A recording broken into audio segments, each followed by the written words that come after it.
ನಮಸ್ತೆ ಸ್ನೇಹಿತರೆ, ನಾನು ನಿಮ್ಮ ಪ್ರೀತಿಯ ಕನ್ನಡ ಮೇಷ್ಟ್ರು ಮಾರುತಿ ಕೆ ಚತ್ತರ್. ತಮಗೆಲ್ಲರಿಗೂ ಜ್ಞಾನವೇ ಅಮೃತ ಯೂಟ್ಯೂಬ್ ಚಾನಲ್ಗೆ ಸ್ವಾಗತ.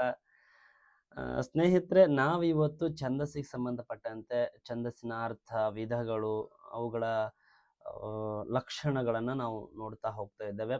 ಯಾರು ಮೊದಲನೇದಾಗಿ ಚಾನಲ್ಗೆ ಭೇಟಿ ಕೊಡ್ತಾ ಇದ್ದೀರಿ ಅವರು ಚಾನಲ್ನ ಸಬ್ಸ್ಕ್ರೈಬ್ ಮಾಡಿಕೊಂಡು ವೀಕ್ಷಣೆ ಮಾಡಿ ಅಂತ ಹೇಳ್ತಾ, ಮತ್ತು ನಿಮ್ಮ ಸ್ನೇಹಿತರಿಗೆ ಈ ವಿಡಿಯೋನ ಹಂಚಿಕೊಳ್ಳಿ. ಯಾಕಂದರೆ ಜ್ಞಾನ ಅದೊಂದು ಅಮೃತಕ್ಕೆ ಸಮಾನ. ಅದನ್ನು ನಾವು ಹಂಚಿಕೊಂಡ್ರೆ ಅದರ ಮಹತ್ವ ಇನ್ನಷ್ಟು ಜಾಸ್ತಿ ಆಗ್ತಾ ಹೋಗ್ತದೆ. ಬನ್ನಿ ಸ್ನೇಹಿತರೆ, ಛಂದಸ್ಸಿನ ಕುರಿತಂತೆ ಇವತ್ತು ಅಭ್ಯಾಸ ಮಾಡ್ತಾ ಹೋಗೋಣ. ನಿಮಗೆಲ್ಲ ಗೊತ್ತಿರ್ತದೆ, ನೀವು ಪ್ರಾಥಮಿಕ ಮತ್ತು ಪ್ರೌಢಶಾಲೆಗಳಲ್ಲಿ ಛಂದಸ್ಸನ್ನು ಅಭ್ಯಾಸ ಮಾಡ್ಕೊಂಡು ಬಂದಿರ್ತೀರಿ ಸಂಕ್ಷಿಪ್ತವಾಗಿ ಪರೀಕ್ಷಾ ದೃಷ್ಟಿಯಿಂದ. ಇವತ್ತು ನಾವು ಅದರ ಸ್ವಲ್ಪ ವಿಸ್ತೃತ ರೂಪದಲ್ಲಿ ನೋಡ್ತಾ ಹೋಗೋಣ ಅಂತ, ಸ್ವಲ್ಪ ಆಳವಾಗಿ. ಛಂದಸ್ಸು ಅಂದ್ರೇನು? ಪರೀಕ್ಷೆಯಲ್ಲಿ ಇದಕ್ಕೆ ಸಂಬಂಧಪಟ್ಟಂತೆ ಇತ್ತೀಚೆಗೆ ಈ ಗಣಗಳು, ಅಕ್ಷರ, ಅಂಶ, ಗಣ, ಪ್ರಾಸ, ಯತಿ ಅಂತೇಳಿ ಏನೆಲ್ಲ ಪ್ರಶ್ನೆಗಳು ಕೇಳ್ತಾ ಇರ್ತಾರೆ. ಮೊದಲಿಗೆ ನಾವು ತಿಳ್ಕೊಳ್ಬೇಕು, ಈ ಛಂದಸ್ಸು ಎನ್ನುವಂಥದ್ದು ಇದು ಯಾವ್ದಕ್ಕೆ ಸಂಬಂಧಪಡ್ತದ? ಇದು ಪದ್ಯಕ್ಕೆ ಸಂಬಂಧಪಡ್ತದ. ಛಂದಸ್ಸು ಯಾವ್ದಕ್ಕೆ ಸಂಬಂಧಪಡ್ತದ್ರಿ? ಪದ್ಯಕ್ಕೆ ಸಂಬಂಧಪಡ್ತದ. ಮತ್ತು ಗದ್ಯಕ್ಕೆ ಸಂಬಂಧಪಡೋದಿಲ್ಲೇನ್ರಿ? ಇಲ್ಲ ರೀ, ಗದ್ಯಕ್ಕೆ ವ್ಯಾಕರಣ ಸಂಬಂಧಪಡ್ತದ. ಗದ್ಯಕ್ಕೆ ವ್ಯಾಕರಣ ಸಂಬಂಧಪಟ್ರೆ, ಆದರೆ ಪದ್ಯಕ್ಕೆ ಛಂದಸ್ಸು ಸಂಬಂಧಪಡ್ತದೆ. ಛಂದಸ್ಸು ಎನ್ನುವುದು ಪದ್ಯಕ್ಕೆ ಸಂಬಂಧಪಡ್ತದೆ. ಮತ್ತು ಪದ್ಯದೊಳಗೆ ವ್ಯಾಕರಣ ಇರಬಾರ್ದೇನ್ರಿ ಅಂತ ಕೇಳಬೇಡ್ರಿ. ಪದ್ಯದಲ್ಲಿ ವ್ಯಾಕರಣವೂ ಇರ್ತದ, ಮುಖ್ಯವಾಗಿ ಛಂದಸ್ಸು ಇರ್ತದ. ಮುಖ್ಯವಾಗಿ ಛಂದಸ್ಸು ಇರ್ತದ. ಛಂದಸ್ಸು ಅಂದ್ರೆ ಏನು ಹಂಗಂದ್ರೆ ನಿಮ್ಗೆ ಗೊತ್ತಾಯ್ತು, ಒಂದು ಪದ್ಯದ ಮೂಲ ರೂಪ, ಅದಕ್ಕೊಂದು ಪದ್ಯಕ್ಕೆ ಹೊದಿಕೆ ಇದ್ದಂಗ. ಕೆಲವರು ಛಂದಸ್ಸು ಅಂದ್ರೆ ಆಚ್ಛಾದನ ಅಂತೇಳಿ ಹೇಳ್ತಾರೆ, ಚದಿ ಆಹ್ಲಾದೆ ಅಂತ ಹೇಳ್ತಾರೆ. ಅದರ ನಿಷ್ಪತ್ತಿಯನ್ನು ಆಮೇಲೆ ನೋಡೋಣಂತ. ಈ ಸಂಕ್ಷಿಪ್ತ ಪರಿಚಯ ಮಾಡ್ಕೊಂಡು ಆಮೇಲೆ ಅದರ ಹಿನ್ನೆಲೆಗೆ ಹೋಗೋಣಂತ. ಅದೇನು, ಅದೇನು ಕತೆ, ಅದು ಯಾರು, ಎಲ್ಲೆಲ್ಲಿಂದ ಬಂತು, ಹೇಗೆಲ್ಲ ಇರ್ತದೆ ಅಂತ ಹೇಳಿ. ಛಂದಸ್ಸು ಅಂದ್ರೆ ಬೇರೆ ಏನೂ ಅಲ್ಲ, ಒಂದು ಪದ್ಯದ ನಿಯಮಗಳನ್ನ ವಿವರಣೆ ಮಾಡುವಂತಹ ಶಾಸ್ತ್ರ. ಒಂದು ಪದ್ಯ ಹಿಂಗಿರಬೇಕು, ಒಂದು ಪದ್ಯ ಈ ರೀತಿಯಾಗಿ ಮುಂದುವರಿಬೇಕು, ಒಂದು ಪದ್ಯದಲ್ಲಿ ಇಂತಹ ಅಂಶಗಳನ್ನ ಒಳಗೊಂಡಿರಬೇಕು. ಎಲ್ಲೊಂದು ಎತ್ತಿ ಇರಬೇಕು, ಪ್ರಾಸ ಇರಬೇಕು, ಗಣ ಇರಬೇಕು, ಒಡಿಯೆ ಬರಬೇಕು. ಈ ಒಡಿಯನ್ನ ಆಮೇಲೆ ನೋಡ್ತೀವಿ ನಾವು. ಕ್ರಿಸ್ತ ಶಕ 1500 ಈಚೆಗೆ ನೋಡ್ತಾ ಬರ್ತೀವಿ, ನಮ್ಮ ಈಶ್ವರ ಕವಿಯಿಂದ ಆರಂಭ ಆಗುವಂಥದ್ದು. ಅಂದ್ರೆ ಅಲ್ಲಿವರೆಗೂ ಅದಕ್ಕಿಂತ ಮೊದಲು ಉಲ್ಲೇಖ ಇರಂಗಿಲ್ಲ. ಅವುಗಳ ಅರ್ಥ ನಾವು ಮತ್ತೆ ನೋಡೋಣ ಅಂತ. ಈಗ ಛಂದಸ್ಸು ಅಂದ್ರೆ ಗೊತ್ತಾಯ್ತಲ್ಲ, ನಿಮಗೆ ಪದ್ಯಕ್ಕೆ ಸಂಬಂಧಪಡ್ತದೆ. ಇದು ಯಾವ್ದಕ್ಕೆ ಸಂಬಂಧಪಡ್ತದೆ? ಪದ್ಯಕ್ಕೆ ಸಂಬಂಧಪಡ್ತದೆ. ಆದ್ರೆ ಇದು ಗದ್ಯಕ್ಕೆ ಸಂಬಂಧ ಪಡುವುದಿಲ್ಲ. ಮತ್ತು ನೀವು ಇನ್ನೊಂದು ಏನಪ್ಪಾ ಅಂದ್ರೆ, ಇಲ್ಲಿ ಸ್ವಲ್ಪ ಪದ್ಯದ ಮುಂದುವರಿದ ಭಾಗ ನೀವು ಚಂಪುದಲ್ಲೇ ನೋಡ್ತೀರಿ. ಯಾಕಂದ್ರೆ ಚಂಪು ಅಂತಂದ್ರೆ ಇದು ಪದ್ಯ ಮಾತ್ರ ಇರಲ್ಲ. ಇಲ್ಲಿ ಕೆಲವೊಂದಿಷ್ಟು ಗದ್ಯಗಳು ಬರ್ತಾವ ವೃತ್ತಗಳ ಆಕಾರದಲ್ಲಿ ಗದ್ಯ ಇರ್ತದ. ಗದ್ಯ ಆದ್ಮೇಲೆ ಮತ್ತೊಂದಿಷ್ಟು ಪದ್ಯ ಸ್ಟಾರ್ಟ್ ಆಗ್ತದ. ಅದೊಂದು ಯಾವುದೋ 3 ಸಾಲಿನ ಪದ್ಯನೋ ಅಥವಾ 4 ಸಾಲಿನ ಪದ್ಯನೋ, ಈ ರೀತಿಯಾಗಿ ಒಂದು ಪದ್ಯ ಗದ್ಯ ಪದ್ಯ ಗದ್ಯ, ಅದು ಹೆಚ್ಚಾಗಿ ಪದ್ಯನೇ ಇರ್ತದ. ಅದನ್ನ ನಾವು ಚಂಪು ಅಂತೇಳಿ ಕರಿತೇವೆ. ಛಂದಸ್ಸು ಅಂದ್ರೆ ಬೇರೆ ಅಲ್ಲ, ಒಂದು ಪದ್ಯವನ್ನ ನಾವು ಹೆಂಗ್ ರಚನೆ ಮಾಡಬೇಕು ಅಂತ ಹೇಳಿಕೊಡ್ತದಲ್ಲ, ಅದನ್ನೇ ಛಂದಸ್ಸು ಅಂತ ಹೇಳಿ ಕರಿತೇವೆ. ಅಂತಹ ಛಂದಸ್ಸಿನ ಪ್ರಕಾರವಾಗಿ ರಚನೆ ಆಗಿರುವಂತಹ ಪದ್ಯಗಳನ್ನ ನಾವು ಛಂದೋಬದ್ಧ ಪದ್ಯಗಳು ಅಂತೇಳಿ ಕರಿತೇವೆ. ಏನಂತ ಕರಿತೇವೆ? ಛಂದೋಬದ್ಧ ಪದ್ಯಗಳು. ಮತ್ತೆ ಈಗೀಗ ರಚನೆ ಆಗ್ತಾವಲ್ಲ ಸರ್, ಅವೆಲ್ಲ ಛಂದಸ್ಸಿಗೆ ಅನುಗುಣವಾಗಿ, ಹೌದು ಛಂದಸ್ಸಿಗೆ ಅನುಗುಣವಾಗಿ ರಚನೆ ಆಗ್ತವೆ. ಆದ್ರೆ ಸಾಕಷ್ಟು ಲಕ್ಷಣಗಳನ್ನು ಒಳಗೊಂಡಿರಲ್ಲ. ಈಗೀಗ ಅಲ್ಲಿ ನೀವು ಮಾತ್ರೆಗಳ ವಿನ್ಯಾಸ ಅಥವಾ ಗಣಗಳ ವಿನ್ಯಾಸ ಕಂಡ್ಕೊಳಕ್ ಬರಂಗಿಲ್ಲ. ಬಂದ್ರೆ ಒಂದಿಷ್ಟು ಪ್ರಾಸಗಳು ಇರ್ಬೋದು ಅಷ್ಟೇ. ಪ್ರಾಸಗಳನ್ನು ಕೂಡ ತ್ರಾಸ ಅಂತ ಹೇಳಿದವರಿದ್ದಾರೆ ಕೆಲವೊಬ್ರು. ನಮ್ಮ ಗೋವಿಂದ ಪೈ ಸರ್ ಅಂತ ಅವರೆಲ್ಲ ಬರ್ತಾರೆ ಒಂದಿಷ್ಟು ಜನ. ಯಾಕೆ ಬೇಕು ಪ್ರಾಸ ಅಂದ್ರೆ, ಹಿಂಗ ಇರ್ಬೇಕನ್ನು, ನಾ ಹೆಂಗ್ ಬದುಕ್ತೇನೆ, ನಾನು ಸ್ವತಂತ್ರ ಬದುಕು ಅನ್ನೋದು, ಪದ್ಯ ಬರೆಯೋದು ಒಂದು ಬದುಕಿದ್ದಂಗ ಅಂತ ಅವ್ರು ಹೇಳ್ತಾರೆ. ಅದನ್ನ ನಾವು ಮುಂದೆ ನೋಡ್ತಾ ಹೋಗ್ತೇವೆ ಸಾಹಿತ್ಯದೊಳಗಡೆ. ವ್ಯಾಕರಣ ನಮ್ಗೆ ಗೊತ್ತಿರಬೇಕು, ಪದ್ಯ ಗದ್ಯ ಎರಡಕ್ಕೂ ಸಂಬಂಧಪಡ್ತದ. ಅದ್ರ ಛಂದಸ್ಸು ಮಾತ್ರ ಪದ್ಯಕ್ಕೆ ಸಂಬಂಧಪಡ್ತದ, ಪದ್ಯಕ್ಕೆ ಮಾತ್ರವೇ ಸೀಮಿತವಾಗಿರ್ತದ. ಛಂದಸ್ಸಿನಲ್ಲಿ ಸರ್ ಬರ್ರಿ ಮುಂದೆ ಹೋಗೋಣ, ಸಾಕಿನ್ನು ಎಳೆದದ್ದು. ಪದ್ಯ ಛಂದಸ್ಸಿನಲ್ಲಿ ಏನೇನು ಇರ್ತಾವ? ಒಂದು ಪದ್ಯ ಅಂದ್ರೆ ಯಾವ್ಯಾವ ಲಕ್ಷಣಗಳನ್ನು ಒಂದು ಒಳಗೊಂಡಿರ್ತದ. ಸಾಮಾನ್ಯವಾಗಿ ಒಂದು 3-4 ಲಕ್ಷಣಗಳನ್ನು ತೆಗೆದುಕೊಂಡು ಬಂದಿದ್ದೇನೆ. ಇವುಗಳನ್ನು ನಾವೀಗ ಆಳವಾಗಿ ನೋಡ್ತಾ ಹೋಗೋಣ. ಯಾಕಂದ್ರೆ ನಿಮ್ಗೆ ಪ್ರಶ್ನೆಗಳು ಹುಟ್ಟುವಂಥದ್ದು ಇಲ್ಲೇ. ಈ ಛಂದಸ್ಸು ಅಂದ್ರೆ ಗೊತ್ತಾಯ್ತಲ್ಲ, ಅದು ಪದ್ಯಕ್ಕೆ ಸಂಬಂಧಪಡ್ತದ, ಪದ್ಯ ರಚನೆ ಮಾಡುವ ಶಾಸ್ತ್ರ ಆಗಿರ್ತದ. ಅದು ಗದ್ಯಕ್ಕೆ ಸಂಬಂಧಪಡಂಗಿಲ್ಲ. ಯಾಕಂದ್ರೆ ವ್ಯಾಕರಣ ಪದ್ಯ ಗದ್ಯಕ್ಕೆ ಸಂಬಂಧಪಟ್ರೆ, ಛಂದಸ್ಸು ಕೇವಲ ಪದ್ಯಕ್ಕೆ ಮಾತ್ರವೇ ಸಂಬಂಧಪಡ್ತದ. ಛಂದಸ್ಸಿನಲ್ಲಿ ಪ್ರಾಸ, ಯತಿ, ಗಣ, ಒಡಿ ಅಂತೇಳಿ ಒಂದು 3-4 ಅಂಶಗಳು ಬರ್ತಾವ. ಪ್ರಮುಖ ಅಂಶಗಳು ಇವು, ಮತ್ತು ಸಾಕಷ್ಟು ಇರ್ತಾವ. ಇದರ ಹಿನ್ನೆಲೆ ನೋಡ್ಕೊಂಡು ಬರೋಣ ಅಂತ.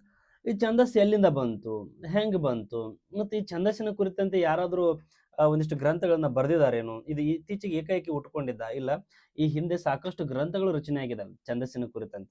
ನಮ್ಮ ಕನ್ನಡ ಸಾಹಿತ್ಯದೊಳಗೆ ಬಂದಾಗ ಮೊಟ್ಟ ಮೊದಲಿಗೆ ನಮ್ಮ ಕವಿರಾಜ ಮಾರ್ಗ, ನಮ್ಮ ಉಲ್ಲೇಖ ಇರುವಂಥದ್ದು ಕಾಲಘಟ್ಟದಲ್ಲಿ ನಮ್ಮ ಕವಿರಾಜ ಮಾರ್ಗನ್ ಸಿಗ್ತದ.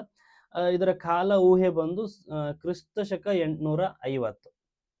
ಕವಿರಾಜ ಮಾರ್ಗ ನಿಮ್ಗೆ ಗೊತ್ತಿರ್ತದ, ಶ್ರೀ ವಿಜಯ ಅಥವಾ ಕವಿರಾಜ ಮಾರ್ಗ. ಕವಿರಾಜ ಮಾರ್ಗಕಾರ ಅಂತ ಹೇಳ್ತಾರ, ಬರೆದಿರೋದು ಶ್ರೀ ವಿಜಯ ನೃಪತುಂಗ ಅಂತ ಹೇಳ್ತಾರೆ. ನೃಪತುಂಗನ ಆಸ್ಥಾನದ ಕವಿ ಶ್ರೀ ವಿಜಯ ಅನ್ನೋದು ಇತ್ತೀಚೆಗೆ ನಿರ್ಧಾರವೂಗೊಂಡಿದೆ. ನಿಮ್ಗೆ ಇಲ್ಲಿ ಗೊತ್ತಿರಬೇಕು, ಶ್ರೀ ವಿಜಯ ಅನ್ನೋದೇ ಸರಿಯಾದ ಉತ್ತರ ಆಗಿರ್ತದ. ಇಲ್ಲಿ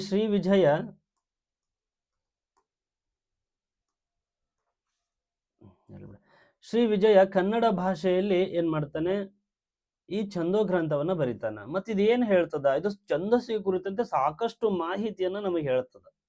ನಿಮಗೆ ಗೊತ್ತಿರ್ತದ, ಒಂದನೇದು ದೋಷಾನುವರ್ಣ ನಿರ್ಣಯ ಅಂತ ಹೇಳಿ. ಅದಾದ ನಂತರ ಶಬ್ದಾಲಂಕಾರ ವರ್ಣನ ನಿರ್ಣಯ. ಮೂರನೇದು ಅರ್ಥಾಲಂಕಾರ ವರ್ಣನ ನಿರ್ಣಯ. ಈ ಕವಿಯ ಪರಿಚಯ ಬಂದಾಗ ಇದರ ಬಗ್ಗೆ ನಾನು ಆಳವಾಗಿ ಎಕ್ಸ್ಪ್ಲೇನ್ ಮಾಡ್ತಾ ಹೋಗ್ತೇನೆ. ಈ ರೀತಿಯ ಮೂರು ಏನ್ ಬರ್ತಾವ ಪರಿಚ್ಛೇದಗಳನ್ನು ನೋಡ್ತಾ ಹೋಗ್ತೇವೆ. ದೋಷಾನುವರ್ಣ ನಿರ್ಣಯದೊಳಗೆ ಅಲ್ಲಿ ಛಂದಸ್ಸಿನ ಬಗ್ಗೆ ಅಷ್ಟೊಂದು ಹೇಳ್ಕೊಂಡಿಲ್ಲ ಅವರು. ಆದ್ರೆ ಈ ಎರಡು ಪರಿಚ್ಛೇದಗಳದಾವಲ್ಲ, ಅಲ್ಲಿ ವೈಯಕ್ತಿಕ ಅಂಶಗಳನ್ನ ಮತ್ತು ಸ್ಥಳೀಯ ಮಾಹಿತಿಗಳನ್ನ, ಗಡಿ ರೇಖೆಗಳನ್ನ ಹೇಳ್ಕೊಂಡಿದ್ದಾರೆ.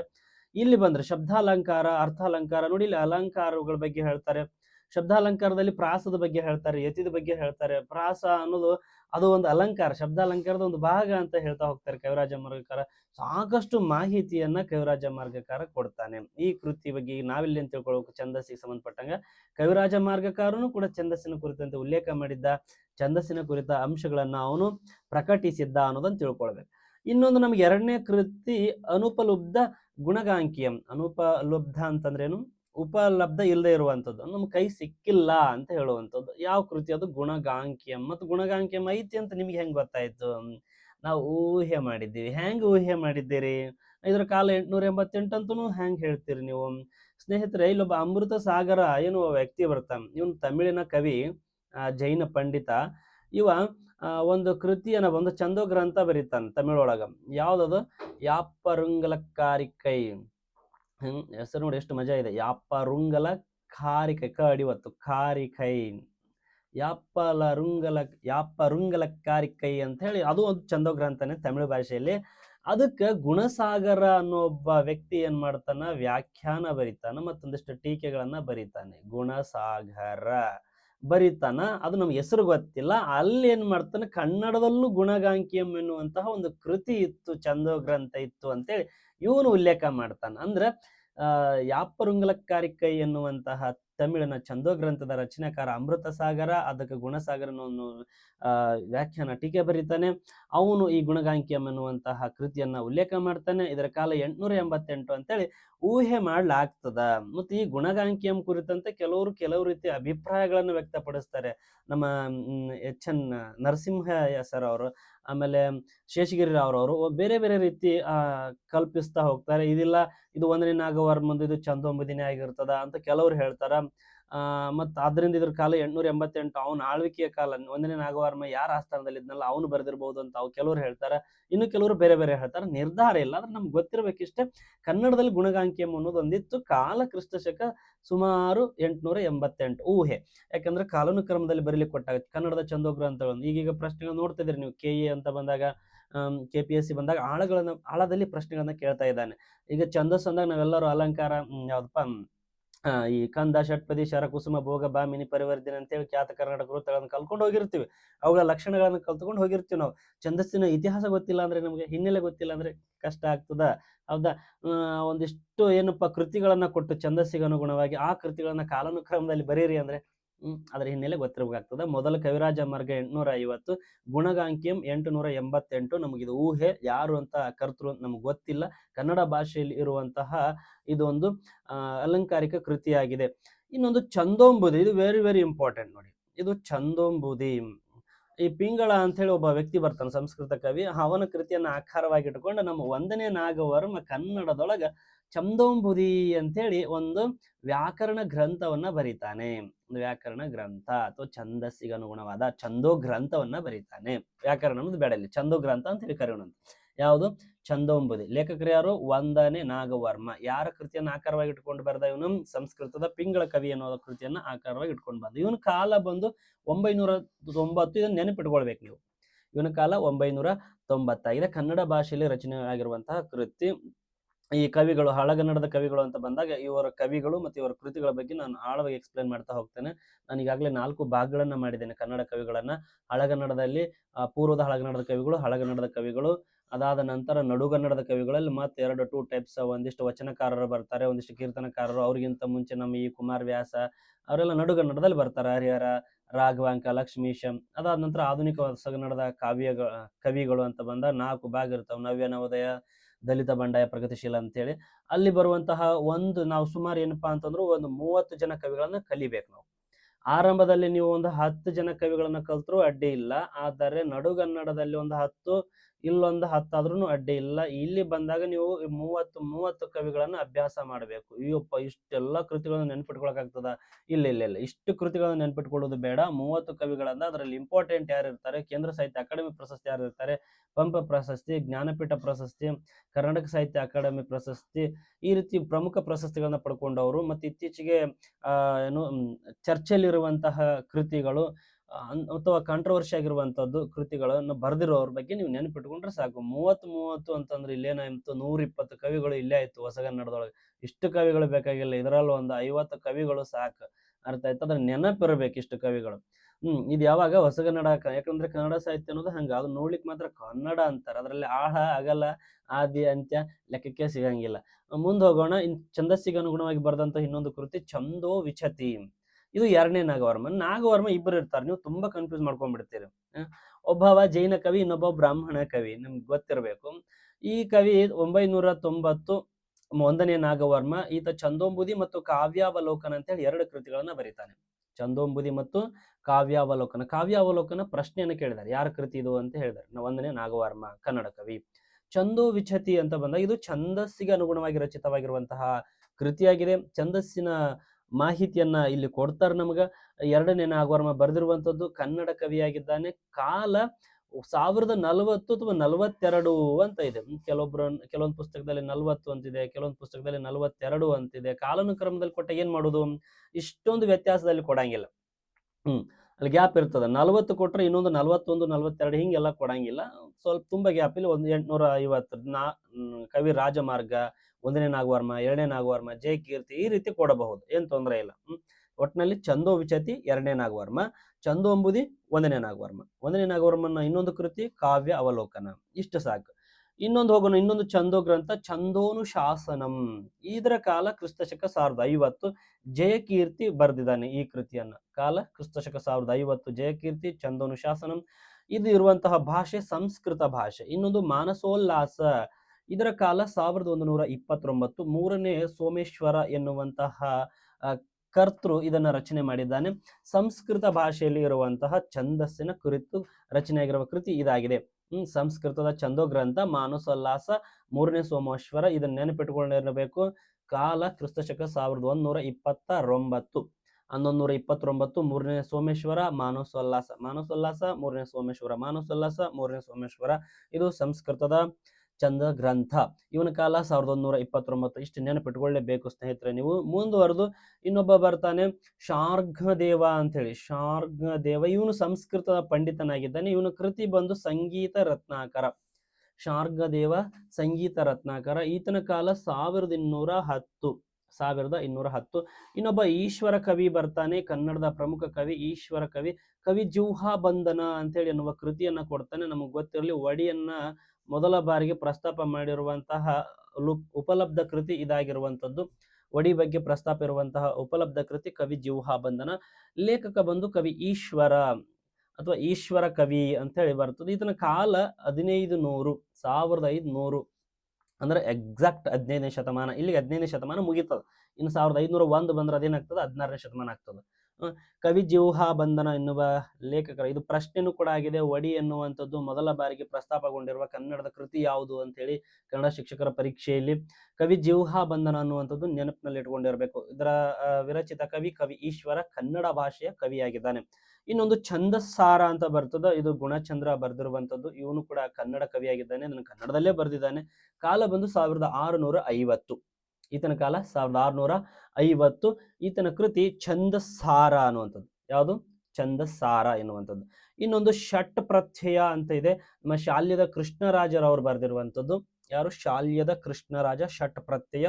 ಕಾಲ ಕ್ರಿಸ್ತಶಕ 1748, ಕ್ರಿಸ್ತಶಕ 1748 ಕನ್ನಡ ಭಾಷೆಯಲ್ಲಿ ರಚನೆಗೊಂಡಿರುವಂತಹ ಕೃತಿ ಇದಾಗಿದೆ. ಯಾವುದು? ಷಟ್ ಪ್ರತ್ಯಯ, ಶಾಲ್ಯದ ಕೃಷ್ಣರಾಜ, ಗುಣಚಂದ್ರ, ಛಂದಸ್ಸಾರ, ಈಶ್ವರ ಕವಿ, ಕವಿ ಜಿವುಹಾಬಂಧನ, ಶಾರ್ಗದೇವ, ಸಂಗೀತ ರತ್ನಾಕರ, ಮೂರನೇ ಸೋಮೇಶ್ವರ, ಮಾನಸೋಲ್ಲಾಸ, ಜಯಕೀರ್ತಿ, ಚಂದೋನು ಶಾಸನಂ, ಎರಡನೇ ನಾಗವರ್ಮ, ಚಂದೋ ವಿಚತಿ, ನಾಗವರ್ಮ 1, ಚಂದೋಂಬುದಿ, ಗುಣಗಾಂಕೀಯಂ, ಅನುಪಲಬ್ಧ, ಕವಿರಾಜ ಮಾರ್ಗ, ಶ್ರೀ ವಿಜಯ. ಇಷ್ಟು ಕೃತಿಗಳು ಮತ್ತು ಅವುಗಳ ಕಾಲ ನೀವು ನೆನಪಿಟ್ಕೊಂಡಿರ್ಲೇಬೇಕು. ಇನ್ನೊಂದು ಕರ್ತೃ ಯಾರು ಅಂತ ನಮಗೆ ಗೊತ್ತಿಲ್ಲ. ಇಲ್ಲಿಯೂ ಕೂಡ ಹಂಗೆ ಗುಣಗಾಂಕೀಯಂಗೆ ಬಂದ ಪರಿಸ್ಥಿತಿ. ವೃತ್ತ ರತ್ನಾಕರ ಟೀಕೆ, ಇಲ್ಲಿ ಕೂಡ ಸಾಕಷ್ಟು ಜನ ಇನ್ನು ಜಿದ್ದಾಜಿದ್ದಿ ಇದೆ, ಇಲ್ಲ ಇದು ಅದು, ಇಲ್ಲ ಅದಲ್ಲ ಇದು ಇದು, ಇದಲ್ಲ ಇದು ಅದು ಅಂತೇಳಿ ಮತ್ತೊಂದಿಷ್ಟು ಜನ ಹೇಳ್ತಾರೆ. ಒಟ್ಟಾರೆಯಾಗಿ ಕರ್ತೃವಿನ ಬಗ್ಗೆ ನಮಗೇನಿದಪ್ಪ ಇನ್ನು ಗೊಂದಲಗಳಿದಾವೆ. ಇದರ ಕರ್ತೃ ಇನ್ನು ನಮಗೆ ರುಜುವಾತಾಗಿಲ್ಲ, ಎಕ್ಸಾಕ್ಟ್ ಆಗಿ ಇದನ್ನು ಒಪ್ಕೊಂಡಿಲ್ಲ ಇನ್ನು ಕನ್ನಡ ಸಾಹಿತ್ಯ ಪರಿಷತ್ತು. ಚರ್ಚೆಗಳು ನಡೀತಾ ಇದಾವೆ. ವೃತ್ತ ರತ್ನಾಕರ ಟೀಕೆ ಬರ್ದವ್ರು ಯಾರು ಅಂತೇಳಿ ಕೆಲವು ಪುಸ್ತಕಗಳಲ್ಲಿ ಹೆಸರನ್ನು ನಮೂದಿಸಿದ್ದಾರೆ ಈಗಾಗಲೇ. ಕೆಲವೊಂದಿಷ್ಟು ಛಂದಸ್ಸಿನ ಕುರಿತಂತೆ ಆಳವಾಗಿ ಅಭ್ಯಾಸ ಮಾಡಿದ ಕವಿಗಳು. ಇದು ಕನ್ನಡ ಭಾಷೆಯಲ್ಲಿ ಉಪಲಬ್ಧ ಇರುವಂತಹ ಕೃತಿಯಾಗಿದೆ. ಇದು ಕೂಡ ಛಂದಸ್ಸಿನ ಕುರಿತಂತೆ ಕೆಲವು ಮಾಹಿತಿಯನ್ನ ಹೇಳ್ತದೆ ನಮಗೆ. ಇದೊಂದು ಇಂಪಾರ್ಟೆಂಟ್ ನೋಡಿ, ನಂದಿ ಛಂದಸ್ಸು ಅಂತೇಳಿ 19ನೇ ಶತಮಾನದೊಳಗೆ ರಚನೆ ಆಗಿರುವಂತದ್ದು. ಯಾವುದು? ನಂದಿ ಛಂದಸ್ಸು. ಬರೆದವನೇ ನಂದಿ ಅನ್ನುವಂತಹ ಕವಿ. ಕರ್ತೃ ಯಾರಪ್ಪ? ನಂದಿ. ಇದು ಪ್ರಶ್ನೆ ಆಗಿದೆ ಸ್ನೇಹಿತರೆ. ನಂದಿ ಛಂದಸ್ಸು, ನಂದಿ ಎನ್ನುವಂತಹ ಕವಿ ಇದನ್ನ ರಚನೆ ಮಾಡಿದ. ಇಷ್ಟು ಸಾಕು ನಮಗೆ ಹಿನ್ನೆಲೆಗಳು. ಅಂದ್ರೆ ನಮ್ಮ ಛಂದಸ್ಸಿನ ಕುರಿತಂತೆ ಇಷ್ಟೆಲ್ಲ ಇತಿಹಾಸ ಇದೆ, ಇಷ್ಟೆಲ್ಲ ಬಂದ್ ಹೋಗಿದಾವೆ ಅನ್ನುವಂಥದ್ದು ನಮಗ್ ಗೊತ್ತಿರ್ಬೇಕು. ನಾವೇನ್ ಮಾಡ್ತಾ ಹೋಗೋಣ ಅಂತ ಈಗ ಪ್ರಾಸ, ಯತಿ, ಗಣ, ವಡಿ ಈ ಛಂದಸ್ಸಿನ ಭಾಗಗಳನ್ನು ಕುರಿತು ಅಭ್ಯಾಸ ಮಾಡೋಣ. ಇಲ್ಲಿಂದ ಪಿಕ್ಚರ್ ಸ್ಟಾರ್ಟ್ ಆಗ್ತದೆ. ಇಲ್ಲಿಂದ ಗೊತ್ತಾಗ್ತದೆ ನಮ್ಗೆ ಛಂದಸ್ಸು ಅಂದ್ರೆ ಏನು, ಹೆಂಗ, ಏನ್ ಕತ್ತಿದು. ಮೊದಲಿಗೆ ಪ್ರಾಸ. ಪ್ರಾಸ ಅಂದ್ರೆ ಬೇರೆ ಏನು ಅಲ್ಲ, ತ್ರಾಸ್ ಕೊಡಂಗಿಲ್ಲ. ಇದು ಒಂದು ಪದ್ಯ ತ್ರಾಸಿಲ್ಲದ ರಚನೆ ಆಗಿರ್ತದ. ಅಂದ್ರೆ ಪದ್ಯದ ಪ್ರತಿ ಸಾಲಿನೊಳಗ ಒಂದು ನಿರ್ದಿಷ್ಟ ಜಾಗದೊಳಗ ನಿರ್ದಿಷ್ಟ ಅಕ್ಷರ ಪುನರಾವರ್ತನೆ ಆದ್ರೆ ಅದನ್ನ ನಾವು ಪ್ರಾಸ ಅಂತ ಹೇಳಿ ಕರೀತೇವೆ. ಏನಂತ ಕರಿತೀವಪ್ಪ? ಪ್ರಾಸ. ಇದು ಒಂದು ಪದ್ಯಪ್ಪ, ಒಂದು 3 ಸಾಲಿನ ಪದ್ಯ ಬೇಡ, 4 ಸಾಲಿನ ಪದ್ಯ. ಹೌದಾ? 4 ಸಾಲಿನ ಪದ್ಯವಾಗಿದೆ. ಇಲ್ಲಿ ಸಾಲು ಅಂದ್ರೆ ಮತ್ತೆ ನೆನಪಿಟ್ಕೊಂಡಿರ್ಬೇಕ. ಸಾಲು ಅನ್ನೋದಕ್ಕ ಸಮನಾರ್ಹಕ ಪದಗಳು ಛಂದಸ್ಸಿನೊಳಗೆ ಚರಣ ಅಂತ ಬಳಸ್ತೀವಿ, ಚರಣ ಅಂತ ಬಳಸ್ತೀವಿ, ಇಲ್ಲ ಪದಿ ಅಂತ ಹೇಳಿ ಬಳಸ್ತೀವಿ, ಇಲ್ಲ ಪಾದ ಅಂತ ಹೇಳಿ ಬಳಸ್ತೇವೆ. ಪಾದ ಅಂದ್ರ ಮತ್ ಪ್ರಾಸ ಅಲ್ಲ, ಪಾದ ಅಂದ್ರ ಚರಣ, ಪದಿ ಅಂದ್ರು ಸಾಲು, ಚರಣ ಅಂದ್ರು ಸಾಲು. ಈಗ ಪ್ರಾಸಕ್ಕೆ ಬರೋಣ ಅಂತ. ಪದ್ಯದ ಪ್ರತಿ ಸಾಲಿನಲ್ಲಿ ಅಥವಾ ಪ್ರತಿ ಚರಣದಲ್ಲಿ ಅಥವಾ ಪ್ರತಿ ಪಾದದಲ್ಲಿ, ಪದ್ಯದ ಪ್ರತಿ ಸಾಲಿನಲ್ಲಿ ನಿರ್ದಿಷ್ಟ ವ್ಯಂಜನಾಕ್ಷರ, ನಿರ್ದಿಷ್ಟ ಯಾವುದೋ ಒಂದು ವ್ಯಂಜನಾಕ್ಷರ, ಚ ಅಂತ ತೆಗೆದುಕೊಳ್ಳೋಣಪ್ಪ, ಚ. ನಿರ್ದಿಷ್ಟ ವ್ಯಂಜನಾಕ್ಷರ ನಿರ್ದಿಷ್ಟ ಸ್ಥಾನದಲ್ಲಿ, ನಿರ್ದಿಷ್ಟ ಸ್ಥಾನ ಅಂದ್ರೆ ಇಲ್ಲಿ ಮೊದಲ ಆರಂಭದಲ್ಲಿ ಬಂದ, ಮೊದಲೇ ಚರಣದೊಳಗೆ, ಮೊದಲೇ ಸಾಲದೊಳಗೆ ಆರಂಭದಲ್ಲಿ ಬಂದತ್ತಂದ್ರೆ ಉಳಿದ ಎಲ್ಲ ಸಾಲುಗಳಲ್ಲಿ ಏನ್ ಮಾಡ್ಬೇಕಾದ್ರು ನಿರ್ದಿಷ್ಟ ಸ್ಥಾನ ಅದೇ ಸಾಲಿನಲ್ಲಿ ಪುನರಾವರ್ತನೆ ಆಗಬೇಕು, ಅದೇ ಜಾಗದೊಳಗ. ಅರ್ಥ ಆಯ್ತಾ? ಒಂದ್ ವೇಳೆ ಅದು ಇಲ್ಲಿ ಮಧ್ಯದೊಳಗೆ ಬಂದಿತ್ತು ಅಂತಂದ್ರ ಯಾವುದೋ ಒಂದು ನಿರ್ದಿಷ್ಟ ವ್ಯಂಜನಾಕ್ಷರ ಅದೇ ವ್ಯಂಜನಾಕ್ಷರ ಮಧ್ಯದೊಳಗ ಪುನರಾವರ್ತನೆ ಆಗಬೇಕು. ಇಲ್ಲಿರೋ ಅಕ್ಷರ ಅಂತ್ಯದೊಳಗಿರೋ ಅಕ್ಷರ ಅದೇ ಸ್ಥಾನದೊಳಗೆ ಪುನರಾವರ್ತನೆ ಆಗಬೇಕು. ಈ ರೀತಿ ಪುನರಾವರ್ತನೆ ಆದ್ರೆ ಅದನ್ನು ನಾವೇನಂತ ಕರಿತೀವಿ? ಪ್ರಾಸ ಅಂತೇಳಿ ಕರಿತೇವೆ. ಅರ್ಥ ಆಯ್ತು? ಈಗ ನಿರ್ದಿಷ್ಟ ಸ್ಥಾನದಲ್ಲಿ ಪುನರಾವರ್ತನೆ ಆದ್ರೆ ಪ್ರಾಸ ಅಂದ್ವಿ. ಆ ನಿರ್ದಿಷ್ಟ ಸ್ಥಾನ ಆದಿಯಾಗಿತ್ತು, ಆದಿ ಭಾಗ ಅಥವಾ ಎರಡನೇ ಅಕ್ಷರ ಆಗಿತ್ತು ಅಂತಂದ್ರೆ ಅದನ್ನ ಆದಿ ಪ್ರಾಸ ಅಂತೇಳಿ ಕರಿತೀವಿ. ಒಂದ್ ವೇಳೆ ಅದು ಮಧ್ಯಭಾಗದಲ್ಲಿ ಪುನರಾವರ್ತನೆ ಆಗಿದ್ರೆ ಅದನ್ನ ಮಧ್ಯಪ್ರಾಸ ಅಂತೀವಿ. ಒಂದ್ ವೇಳೆ ಅಂತ್ಯದಲ್ಲಿ ಪುನರಾವರ್ತನೆ ಆಗಿದ್ರೆ ಅದನ್ನ ಅಂತ್ಯಪ್ರಾಸ ಅಂತೇಳಿ ಕರಿತಾ ಹೋಗ್ತೇವೆ. ಮುಗೀತು ಪ್ರಾಸ. ಪ್ರಾಸ ಅಂದ್ರೆ ಏನಪ್ಪಾ? ಪ್ರತಿಪಾದದ ನಿರ್ದಿಷ್ಟ ಸ್ಥಳದಲ್ಲಿ ನಿರ್ದಿಷ್ಟ ವ್ಯಂಜನಾಕ್ಷರ ಪುನರಾವರ್ತನೆಯಾದರೆ, ನಿರ್ದಿಷ್ಟ ಸ್ಥಾನದೊಳಗ ಮತ್ತೆ ನಿರ್ದಿಷ್ಟ ಅಕ್ಷರ ಅಂದ್ರೆ ಎಕ್ಸಾಕ್ಟ್ ಸೇಮ್ ಅಕ್ಷರ, ಒಂದೇ ರೀತಿಯ ಅಕ್ಷರ ಆಗಿರ್ಬೇಕು. ಅದು ಪುನರಾವರ್ತನೆ ಆದ್ರೆ ಅದನ್ನು ನಾವು ಪ್ರಾಸ ಅಂತೀವಿ. ನಿರ್ದಿಷ್ಟ ಸ್ಥಾನ ಆದಿಯಲ್ಲಿ ಪುನರಾವರ್ತನೆ ಆದ್ರೆ ಆದಿಪ್ರಾಸ, ಮಧ್ಯದಲ್ಲಿ ಪುನರಾವರ್ತನೆ ಆದ್ರೆ ಮಧ್ಯಪ್ರಾಸ, ಅಂತ್ಯದಲ್ಲಿ ಪುನರಾವರ್ತನೆ ಆದ್ರೆ ಅಂತ್ಯಪ್ರಾಸ ಅಂತೇಳಿ ಕರಿತಾ ಹೋಗ್ತೇವೆ. ಅರ್ಥ ಆಯ್ತಾ ಸ್ನೇಹಿತರೆ? ಅದು ಒಂದೇ ವಿಧವಾದ ವ್ಯಂಜನಾಕ್ಷರ ಆಗಿರಬೇಕು, ಕಾವ್ಯದ ಪ್ರತಿ ಸಾಲಿನಲ್ಲಿ ಬರಬೇಕು. ಅದು ಮಧ್ಯದಲ್ಲಿ ಬಂದ್ರೆ ಮಧ್ಯಪ್ರಾಸ, ಆದಿಯಲ್ಲಿ ಬಂದ್ರೆ ಆದಿಪ್ರಾಸ, ಅಂತ್ಯದಲ್ಲಿ ಬಂದ್ರೆ ಅಂತ್ಯಪ್ರಾಸ. ಈಗ ಆದಿಪ್ರಾಸ ವೆರಿ ವೆರಿ ಇಂಪಾರ್ಟೆಂಟ್ ಇದರಲ್ಲಿ. ಯಾಕಂದ್ರೆ ಈ ಆದಿಪ್ರಾಸವನ್ನ ಒಂದು 6 ರೀತಿಯಲ್ಲಿ ರಚನೆ ಮಾಡ್ತಾರೆ ಕವಿಗಳು. 6 ಟೈಪ್ ಅಲ್ಲಿ ರಚನೆ ಮಾಡ್ತಾರೆ. ಆದಿಪ್ರಾಸದಲ್ಲಿ ಒಂದ್ ಸ್ವಲ್ಪ ಏನ್ ಮಾಡ್ತಾರೆ, ಇಲ್ಲಿ ವಿಧಗಳನ್ನ ತೆಗೆದುಕೊಂಡು ಬರ್ತಾರೆ. ಯಾವ್ದಾವ್ದು ರೀತಿಯಲ್ಲಿ ಒಂದಿಷ್ಟು ವಿಧಗಳು ಬರ್ತಾವೆ. ಇಲ್ಲೇ ಬರ್ದ್ಬಿಡೋಣ, ನೋಡ್ಬಿಡೋಣ ಅಂತ. ಯಾವ್ಯಾವಪ್ಪ? ಒಂದ್ ಆದಿಪ್ರಾಸದೊಳಗ ಸಿಂಹ ಆದಿಪ್ರಾಸ ಅಂತ ಬರ್ತದ, ಇನ್ನೊಂದು ಗಜ ಅಂತ ಬರ್ತದ. ಸಿಂಹ ಆದಿ, ಗಜ ಆದಿ, ಮತ್ತ ಇನ್ನೊಂದು ಋಷಭ ಪ್ರಾಸ ಅಂತ ಹೇಳಿ ಬರ್ತದ. ಋಷಭ ಆದಿ, ಋಷಭ ಅಜ, ಋಷಭ ಅಜ, ಶರಭ ಹಯ, ಈ ರೀತಿ 6 ರೀತಿಯಲ್ಲಿ ರಚನೆ ಮಾಡ್ತಾರೆ ಕವಿಗಳು. ಯಾವುದು? ಸಿಂಹ, ಗಜ, ಋಷಭ, ಅಜ, ಶರಭ, ಹಯ. ಅರೆ ಇದನ್ನ ಹೆಂಗ್ ನಾವು ಗುರುತಿಸೋದು? ಈ ಆದಿಪ್ರಾಸದಲ್ಲಿ, ಆದಿಪ್ರಾಸ ಅಂದ್ರೆ ಗೊತ್ತಾಗ್ತದ, ಪದ್ಯದ ಪ್ರತಿ ಸಾಲಿನಲ್ಲಿ 2ನೇ ಅಕ್ಷರ ಪುನರಾವರ್ತನೆ ಆಗ್ತದ, ಪ್ರತಿ ಸಾಲಿನಲ್ಲಿ ನಿರ್ದಿಷ್ಟ ಜಾಗದೊಳಗ. ಅದೇ ಒಂದೇ ರೀತಿಯ ಅಕ್ಷರ ಆಗಿರ್ತದ, ಅದನ್ನ ಆದಿಪ್ರಾಸ ಅಂತ ಕರಿದ್ವಿ. ಈ ಆದಿಪ್ರಾಸದೊಳಗ ಸಿಂಹ ಯಾವುದು, ಗಜ ಯಾವುದು, ಋಷ ಯಾವುದು, ಅಜ ಯಾವುದು, ಶರಭ, ಹಯ ಯಾವುದು ಅನ್ನೋದು ನಿಮಗೆ ಗೊತ್ತಿರ್ಬೇಕು. ಯಾಕಂದ್ರೆ ಪ್ರಶ್ನೆ ಆಗಿದಾವೆ ಈಗಾಗ್ಲೇ. ಈಗ ಪ್ರಾಸದ ಕುರಿತಂತೆ ಒಂದು ಉದಾಹರಣೆ ತೆಗೆದುಕೊಂಡು ಬಂದ್ಬಿಡ್ತೇನೆ, ನಾ ಮತ್ತೆ ಆದಿಪ್ರಾಸಕ್ಕೆ ಹೋಗ್ತೇನೆ ಅಂತ. ಇಲ್ಲೊಂದು ಪದ್ಯ ಇದೆ ನೋಡಿ. ಗುರು ಹಿರಿಯರ ಅರಿಯದವನ ಅರಿವದೇತಕೆ, ಪರಹಿತಾರ್ಥಕ್ಕಿಲ್ಲದವನ ಶರೀರವೇತಕೆ, ಹರಿಯ ಪೂಜೆ ಮಾಡದವನ ಜನುಮವೇತಕೆ, ಸೇರಿದವರ ಹೊರೆಯದಂತ ದೊರೆಯು ಏತಕೆ. ಅದ್ಭುತ ಪದ್ಯ ನೋಡಿ ಸ್ನೇಹಿತರೆ. ಇಲ್ಲಿ ಏನಾಗಿದೆ ನೋಡಿ, ಉದಾಹರಣೆ ಸಹಿತ ನೋಡೋಣ ಅಂತ. ಗುರು ನೋಡಿ, ಪರ, ಹರಿ, ಸೇರಿ 2ನೇ ಅಕ್ಷರ ಯಾವ ವ್ಯಂಜನ ಬಂದದಲ್ಲಿ? ರ ಎನ್ನುವ ವ್ಯಂಜನಾಕ್ಷರ ಬಂದದ. ಮತ್ತೆ ನೀವು ಸ್ವರ ತಲೆಗಿಟ್ಕೊಂಡು ಕುತ್ಕೋಬೇಡ್ರಿ, ವ್ಯಂಜನಾಕ್ಷರ ಬೇಕಿಲ್ಲ ನಮಗೆ. ರ ರ ರ ರ ರ ಎಲ್ಲಾ ಕಡೆ ರ ಎನ್ನುವಂತಹ ವ್ಯಂಜನಾಕ್ಷರ ಪುನರಾವರ್ತನೆ ಆಗ್ಯದ ಪ್ರತಿ ಸಾಲಿನಲ್ಲಿ. ಎಲ್ಲಿ ಪುನರಾವರ್ತನೆ ಆಗ್ಯದ? ಅದು ಆದಿಯಲ್ಲಿ ಪುನರಾವರ್ತನೆ ಆಗ್ಯದ, ಆದಿ ಭಾಗದಲ್ಲಿ ಅಂದ್ರೆ ಪ್ರಾರಂಭದಲ್ಲಿ. ಆದಿ ಭಾಗದಲ್ಲಿ ಎಲ್ಲಿ? 2ನೇ ಅಕ್ಷರ ಪ್ರಾಸ ಆಗ್ತದ. ಯಾವಾಗ್ಲೂ ಪ್ರಾಸ 2ನೇ ಅಕ್ಷರ ಆಗ್ತದ, ಮತ್ತೆ 1ನೇ ಅಕ್ಷರ ಅಲ್ಲ. ಆದಿ ಅಂದ್ರ ಸರ್ ಆದಿ ಅಂದ್ರ ಮೊದಲಿಂದ ಹಂಗೇನಿಲ್ಲ. ಆದಿ ಭಾಗ ಅಂತಂದ್ರೆ ನಾನು ಹಿಂಗ್ ಮಾಡ್ಕೊಳ್ಬಹುದು ಇದನ್ನ. ಇದನ್ನ ಆದಿ ಭಾಗ, ಇಲ್ಲಿರೋದೆಲ್ಲದು ಆದಿ ಭಾಗ ಅಂತ ಹೇಳಿ ಮಾಡ್ಕೊಳ್ಬಹುದು. ಇಲ್ಲಿರೋದೆಲ್ಲ ಮಧ್ಯ ಭಾಗ ಅಂತ ಹೇಳಿ ಮಾಡ್ಕೊಳ್ಬಹುದು, ಹೌದಾ? ಈ ಕಡೆದ ಅಂತ್ಯ ಭಾಗ ಅಂತ ಹೇಳಿ ಮಾಡ್ಕೊಳ್ಬಹುದು, ಅಂತ್ಯ ಭಾಗ, ಇದು ಮಧ್ಯ ಭಾಗ, ಹಿಂಗೂ ಮಾಡ್ಕೊಳ್ಬಹುದು ನಾನು. ಈ ಆದಿಯೊಳಗ ಎಲ್ಲರೂ ಬರ್ಬೋದು. ಅದು ಗುರು ನೋಡಿ, 2ನೇ ಅಕ್ಷರವೇ ಬರಬೇಕು, 2ನೇ ಅಕ್ಷರ ಪುನರಾವರ್ತನೆ ಆಗಬೇಕು, ಅದನ್ನ ನಾವು ಆದಿಪ್ರಾಸ ಅಂತ ಹೇಳಿ ಕರಿತೇವೆ. ಒಂದ್ ವೇಳೆ ಮಧ್ಯದೊಳಗ ಏನಾಗಿದ್ರು ಅದು ಬಂದ್ರೆ, ಮಧ್ಯದೊಳಗೆ ಯಾವ್ದಾದ್ರು ಇಲ್ಲಿ ದ ಐತಪ್ಪ, ಇಲ್ಲಿ ದ ಬಂದಿರ್ಬೇಕು, ಇಲ್ಲಿ ದ ಬರ್ಬೇಕು, ಇಲ್ಲಿ ದ ಬರ್ಬೇಕು, ಇಲ್ಲಿ ದ ಬರ್ಬೇಕು, ಇಲ್ಲಿ ದ ಬರ್ಬೇಕು, ಇಲ್ಲಿ ದ ಬರ್ಬೇಕು, ಇಲ್ಲಿ ದ ಬರ್ಬೇಕು ಅಂದ್ರ ಬಂದಿದ್ರ ಅದು ಇಲ್ಲಿ ಮಧ್ಯಪ್ರಾಸಕ್ಕೆ ಉದಾಹರಣೆ ಇಲ್ಲ. ಹಂಗೇನಾದ್ರು ಬಂದಿದ್ರ ಅದನ್ನ ನಾವು ಮಧ್ಯಪ್ರಾಸ ಅಂತ ಕರಿತೀವಿ.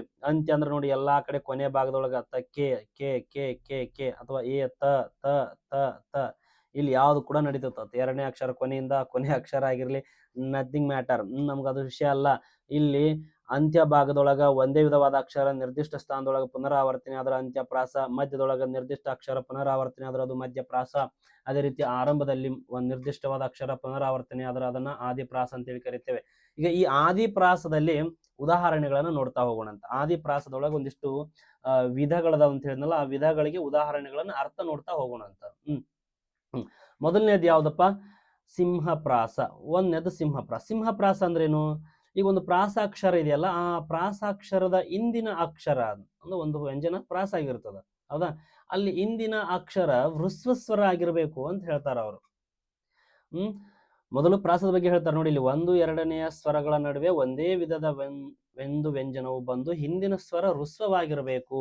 ಒಟ್ಟಿನಲ್ಲಿ ಒಂದು ಪ್ರಾಸಾಕ್ಷರ ಆಗಿದೆ, ಇಲ್ಲಿದೆಯಲ್ಲ ಇದು ಪ್ರಾಸಾಕ್ಷರ ನೋಡಿ. ಇಲ್ಲಿ ಗುರು, ಪರ, ಹಿರಿ, ಹರಿ, ಸೇರಿ, ಇದೇನಾಗಿದೆ? ಇದು ರು ಅನ್ನೋದು ಒಟ್ನ ರ ಅನ್ನೋದು ಅಕ್ಷರ. ರದ ಹಿಂದಿನ ಸ್ವರ ಯಾವ್ದಿಲ್ಲಿ? ಹಿಂದಿನ ಸ್ವರ ಅಂದಾಗ ನಮ್ಗೆ ಏನ್ ಸಿಗ್ತದೆ? ಇಲ್ಲಿ ಗು ಅನ್ನೋ ಅಕ್ಷರ ಸಿಗ್ತದ.